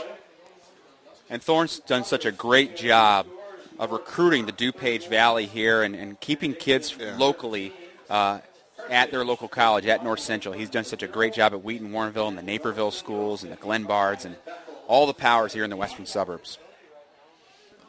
Tony Phillips under center. 2nd down and 10. Whoops, a little bit of miscommunication. Ball is loose. I like the diving effort by the Blue Jays, and it looks like they have recovered.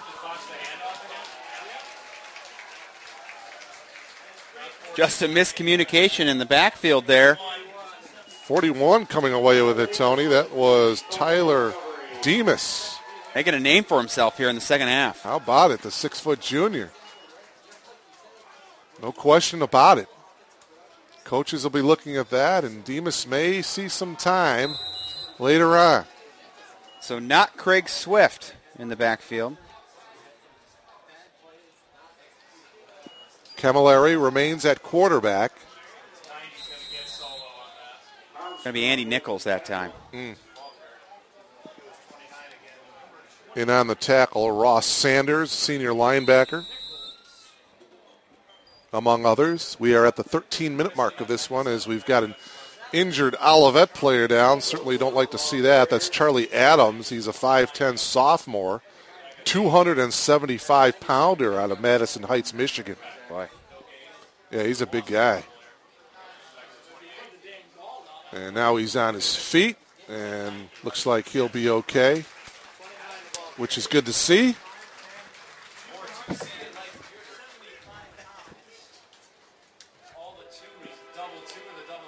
Boy, to date, Tony, Elmhurst outscoring its opponents 108 to 38. How about that?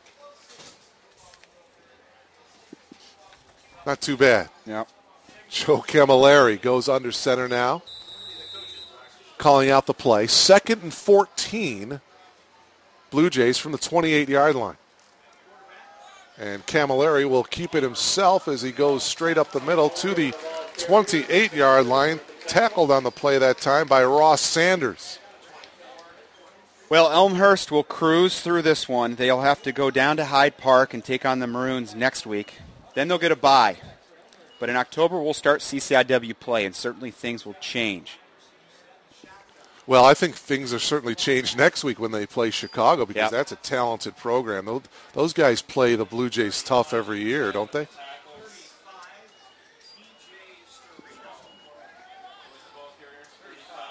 Ball carrier for the Blue Jays. Storino, TJ Storino, freshman. Well, your conference schedule looks like this, Jay fans. Week 1 against North Park. That'll be October 1st. They've improved a little bit. And that's right here, right? It is. That's here. 1 p.m. start. That'll start the kick off the conference season. Then they'll travel down the road to Wheaton. Man, that is going to be a tough one as well. Camilleri, the draw. And Andy Nichols getting inside the 20, but he's going to be about 4 yards short of the first down. And it will go over to Olivet here. So they've got North Park and then Wheaton. Then the Mean Green come in. The Titans from Illinois Wesleyan will bring the bus up from Bloomington on the 15th of October. And then Milliken will follow that the 22nd. Then the 29th. Circle it on your calendars, folks. It's a night game down at Benedetti Worley. North Central on the road the 29th, Halloween weekend. Folks, circle that one right now. Come on out and support your Blue Jays that night.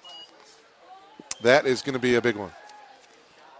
Phillips to the far side. He's got his man as he gets across the 30. It's going to be a first down for the Comets here. 11:31 to go.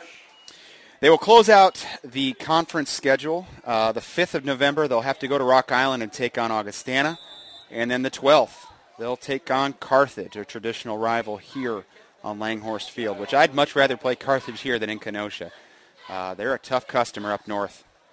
And Augustana as well. Yeah, absolutely. Rock Island, you think they haven't forgot about last year? You and I were right next to each other in this very place last fall, and I guarantee you the folks out in Rock Island have not forgotten that day.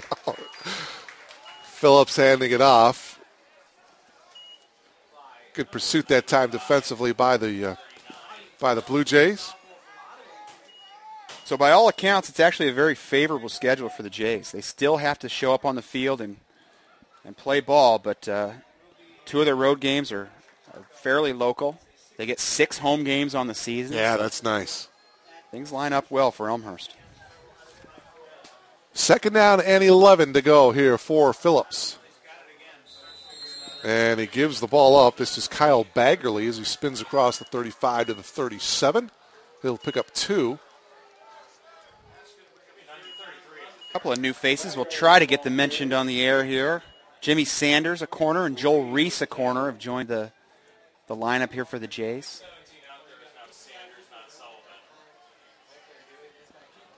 Coming up on the 10-minute mark of this one. 58-14 in favor of the Blue Jays. Phillips drops, sets the screen up, and it's dropped. Incomplete. It'll bring up 4th and 10, and Olivet will more than likely punt it away.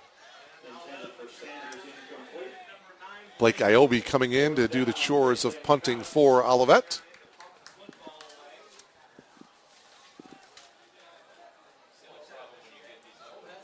Back deep for Elmhurst is Nick Kutcher, freshman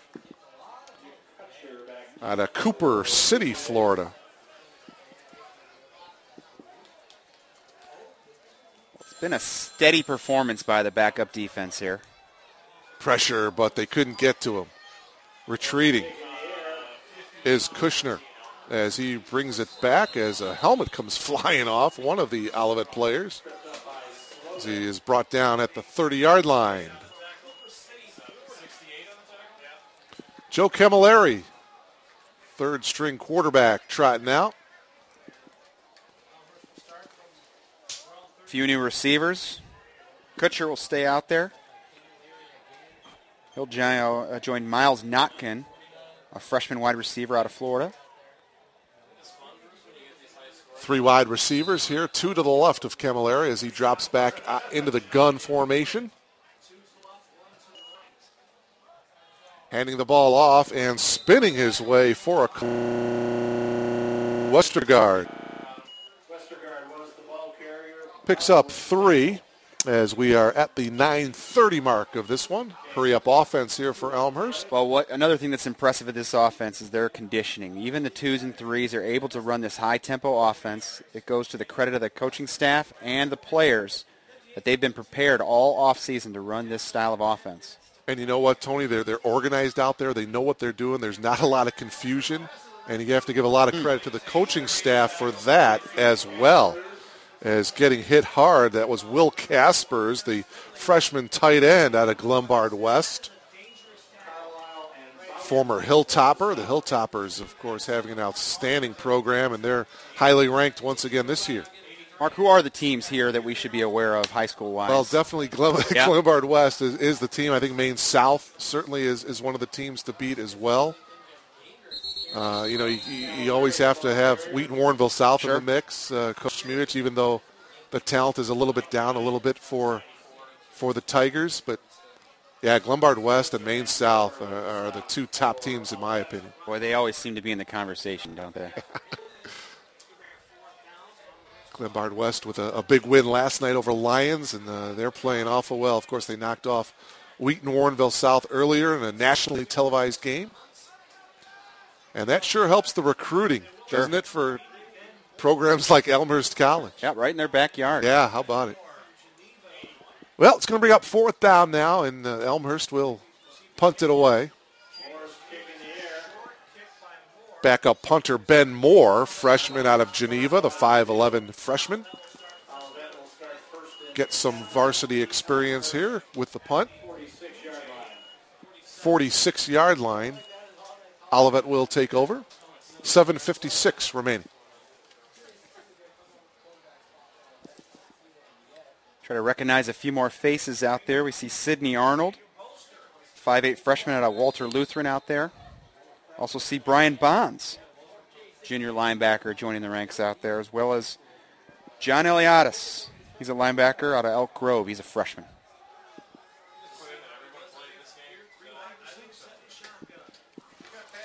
First and 10 out of the gun. Here's Tony Phillips.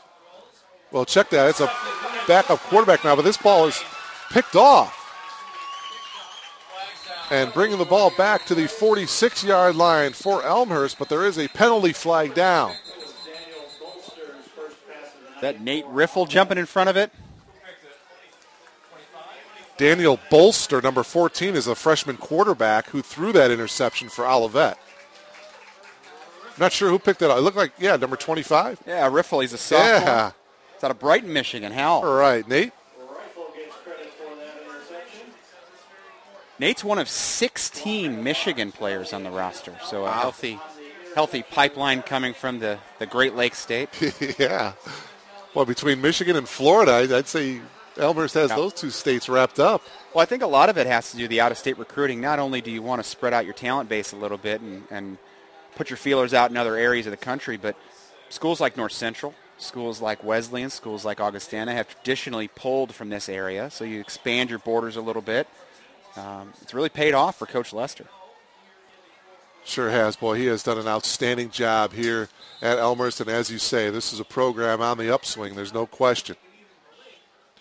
Camilleri now steps back out of the gun as they hand the ball off. Here's Swift. Oh, look at him make the move. 40-45, and Swift gets tackled right around midfield. 19-yard gain by Swift. What a move. Well, we don't have the benefit of replay on the live cast right now, but if you could pull your cursor to the left and take a look at this one. Goodness gracious. Swift with a move. Like a little fire plug out there. Looked like a video game. Yeah. Calamari now. First and 10 from the 49 of Olivet. 1 yard pickup that time as the Blue Jays keep the ball on the ground. Tony, getting back to recruiting, I some of the people watching or listening out there may not realize that how difficult and how tough it is to recruit. And it's constant. It's day after day after day. It's nonstop, right? It's a year-long proposition. Yeah. Every home game will host 10 or 12 senior players as Swift takes the edge here again. And look at this. Hogtied. Yeah, wow. That was actually a really nice tackle that time by Chris Ridley. Yeah. I'll actually spend time with the groups Monday, Wednesday, Fridays throughout the winter months and on through the spring, just hosting 15 to 20 kids and their families here. It's a year-long proposition now. You're contacting students in their senior year, but you're targeting them in their junior year now. Is that right? Wow. Right. Okay, that's changed a little bit. Joe Camilleri, 3rd down and 5. Oh, Swift gets nailed in the backfield. A loss of 3. That was number 99, Jonathan Spencer, a freshman. Boy, that's not fair. Spencer at 275 and Swift listed at 130. Yeah. It's more than double his weight. Well, with the expansion of a lot of the recruiting services, too, it's helped quite a bit. Coach Joe Adam, who also serves as our recruiting coordinator, will have a running list that'll change daily, weekly, monthly. Thousands of kids will be prospects. They'll weed it down to kids that they target. They'll watch a lot of film. Coaching football can come off as glamorous on Saturday afternoons, but it is a year-long deal, and it's a grind. So let me ask you then, as this punt takes a Blue Jay roll, and it's going to go into the end zone. It'll be a touchback. It'll be 1st and 10 Olivet from their own 20. So all these players that are on the Elmhurst roster, like from Florida, I mean, how do you find players like that? Well, you have to build a presence in an area. And a lot of that has to do with physically being present in those spaces. So they'll have coaching weeks of coaching recruiting fairs down in Florida, for instance, in southern Florida and through the Tampa coast and up through Palm Beach. So you'll spend time talking to coaches, developing a brand down there. And the thing about Florida, a lot of folks don't realize they play good football down there, but there's really no options beneath the Division I level. You talk about Florida State and Florida Atlantic. These are Division I programs. And as much good football is played down in the Sunshine State, a lot of these kids want to play ball, so they have to come north. Very interesting. Bolster is the third-string quarterback. He hands the ball off. And recruiting is a lot about winning and what you can offer students in terms of your facilities, your tradition, but it's also about relationships.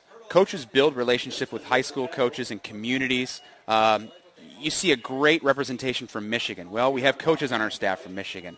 I'm from Michigan. Coach Lester spent time in Michigan, so there's a name brand there. recruiting is such a big animal. You use what you can. You use the resources you have. Certainly helps to have great facility like this one Sure. here. You can bring them on and go for a little tour of the place, and to have this type of atmosphere, how could you not want to play in a place like this? Bolster throwing, and the pass is picked off. Beautiful read that time. It looked like that was... I believe that was Kaczynski. Kaczynski made a nice read on the play. Beautifully done. Now we'll go with Dominic Costalonia. That's good enough for me. Freshman out of Valparaiso, Indiana, yeah. I apologize if his parents are listening, but I gave it my best effort there. Dominic out of Indiana. Great play, jumping on it. That was. He read that beautifully. Dominic Costalonia. Nice interception. And this is Camilleri taking it himself. Camilleri is inside the 10. It's going to be first and goal, Blue Jays. Well, that was a little bit of a broken play. He missed the handoff to Nichols that time and just fouled his blockers. Heads-up play by the youngster at quarterback. Blue Jays trying to reach that 60-plus point plateau here tonight. They currently lead 58-14, driving, though. 4:26 remaining. Camilleri handing the ball off and reaching for the goal line. He's in. Touchdown.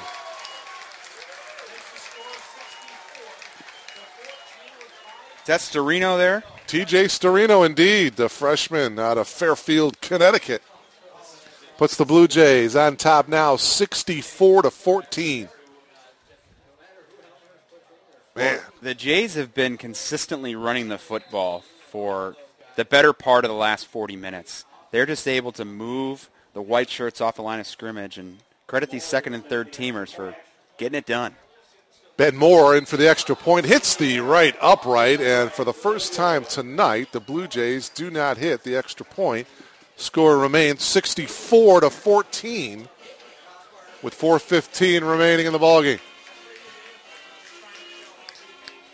Well, even though we did have second and third strings in this second half, we knew it wasn't going to be as well played as with the first stringers in there, but there hasn't been too many mental mistakes, too many penalties here in the second half. They played with effort. Yeah, that's the number one exactly. thing. They have played with effort. They played with a pace.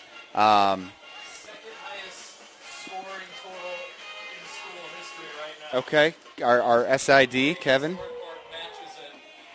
is letting us know that we've matched the second highest scoring total in school history here. At 64.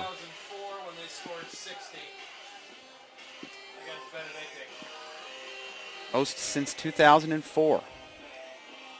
So Ben Moore misses the extra point attempt, and Trevor Spalding is going to come back in to kick to kick off here.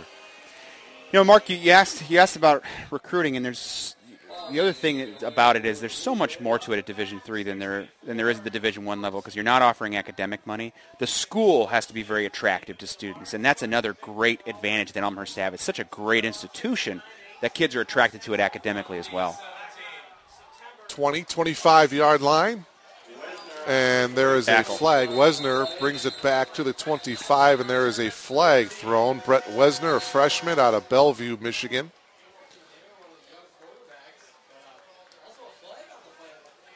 Yeah, you really have to sell the whole package, don't you, Tony? You do.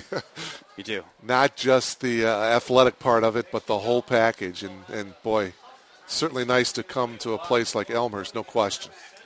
Block on the back against Olivet on that return.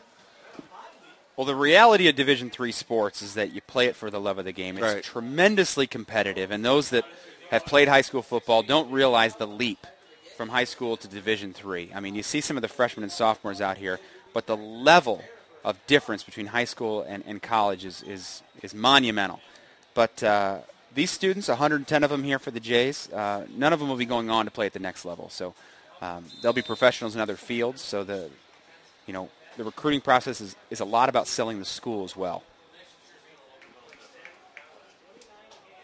Dan Bolster, the freshman quarterback, in under center. going in motion. Fiesel. Olivet handing the ball off and staying up front. Nate Sanders, the ball carrier, back to the line of scrimmage, and that's about it. We are under the 4-minute mark. Blue Jays will improve to 2-0, and as we mentioned, they'll have to go to Chicago next week, 6 o'clock kickoff time, as they get geared up for their final non-conference game, and then they are idle after that, and then North Park will open up CCIW action right here at Langhorse Field. North Park working on a streak of their own. They have not won as a great play here. They have not won a conference game in about 10 years. Yeah. Sanders was the ball carrier that time, and the play, it looked like that was Sidney Arnold, number 42, a freshman out of Walther Lutheran, with a nice tackle in the backfield for a loss. Robbie Dunn actually was there as well. A few new faces. Jake Paulicki in at corner. Also see Kyle Palandek at safety. He's a freshman out of Plainfield. He's joining Miles Hamblin at linebacker, a new face as well. Great to see all these different people getting some experience here, especially under the lights. First game under the lights here at Langhorse Field. Pass incomplete. It'll bring up 4th down here, and looks like Olivet will bring out the punting unit with 2:33 remaining in the ball game. And I don't know about you, Tony, but I'm hoping that the Blue Jays have one more score in them tonight, right? Certainly don't like to pour it on, but... Well, if Craig Swift's on the field, there's a good possibility. Yeah, how about it? Let's get to that 70 mark, huh? Why not? What the heck? Fall season is in full swing here on campus, and of course the students are back, which is exciting. A record number of students this year, over 600 students in the freshman class, That's 300 awesome. plus transfers. But men's soccer you mentioned, and women's soccer, cross country. Nick Kusher from the 49, 40, 35, 30. Look at Kusher go, 20. And he gets brought down at the 20-yard line. Nick Kusher, the freshman, with a brilliant return into the red zone here. And, boy, the Blue Jays do have that opportunity to score again. Goodness gracious. Wow. And if you're to glance at the box score tomorrow and you haven't paid attention to the game, you might think that the Jays were running up the score, but they haven't. No. Their 2s and 3s have been in for the entire second half, and they have not thrown the football since the beginning of the third quarter. Right. Joe Camilleri goes back out of the gun, and they hand the ball off. This is number 24. That's Brandon Westergaard. Pickup of about 2 on the play as Ted Sharkey, the offensive freshman lineman, lost his helmet. There's quite a few backup linemen in there. Don't want to overlook the big fellas up front, but you got Mike Seibenaller in there. He's a 6'6", 320 freshman. I see out him of West out there, Palm. man. How do you guys? How does Elmhurst have a uniform big enough to fit that guy? Goodness. West Palm Beach, Florida. You mentioned. Camilleri now 1:40 remaining. Second down, 7 yards to go to pick up a first down. Camilleri, they keep it on the ground. This is Westergaard. Westergaard for about 2. Clock stops, 1:27. And now it continues. I also see Drake Hoffman out there. He's a freshman out of Ada, Michigan, Forest Hill Central. Mike Gaducci, a freshman as well, out of Missouri. Olivet now will drop to 0-2 on the season. And it certainly doesn't get any easier for Olivet, right? They're at North Central next week, September 17th, 3 o'clock kickoff against Coach Thorne's Cardinals. Westergaard once again, or Westergaard, I should say, the ball carrier. And he's going to be real close to a first down. And with 44 seconds remaining. Well, North Central went out west last week to take on Redlands. They lost 29-35. A lot of controversy surrounding that one. A lot of flags flying around, but they lose the non-conference. They're down in Naperville tonight taking on Bethel from Tennessee. Olivet will be next week, and then it's right into the conference schedule on the 1st for North Central. Should be the final play of the ball game. Camilleri watching the clock, winding it down. 13 seconds, handing the ball off to Westergaard. And Westergaard gets tackled at the 5. Minimal gain. He was tackled on the play that time by number 57, Jake Olson, freshman linebacker out of Jackson, Michigan. And that will do it here. From Langhorst Field, the Blue Jays with an impressive performance here tonight. They knock off the Comets of Olivet by a score of 64-14 to improve to 2-0. As we mentioned, Olivet now 0-2. And Tony, some final thoughts. Certainly an impressive performance all the way around by the Blue Jays here tonight. Well, a great opportunity for everybody on the roster to experience this great night here at Elmhurst College. It's obviously a new field, new experience here during the evening hours, but heck of a performance by the offense in the first half. They'll have quite a bit of film that they'll need to break down here, but great opportunity for the youngsters to get a chance, and they'll get after Chicago next week and finish out the non-conference season. All right, Tony, thank you very much. It's been a lot of fun here tonight from Langhorst Field. So for our entire crew, our producer, director, our engineer, Glenn Liljeberg, our camera operator, Phil Petrusik, for Tony Minestra, Mark Kruger saying so long from Langhorst Field, the Blue Jays, in a convincing win over the Comets of Olivet, 64-14. Thank you so much for logging on to BlueJayTV.com. So long, everybody.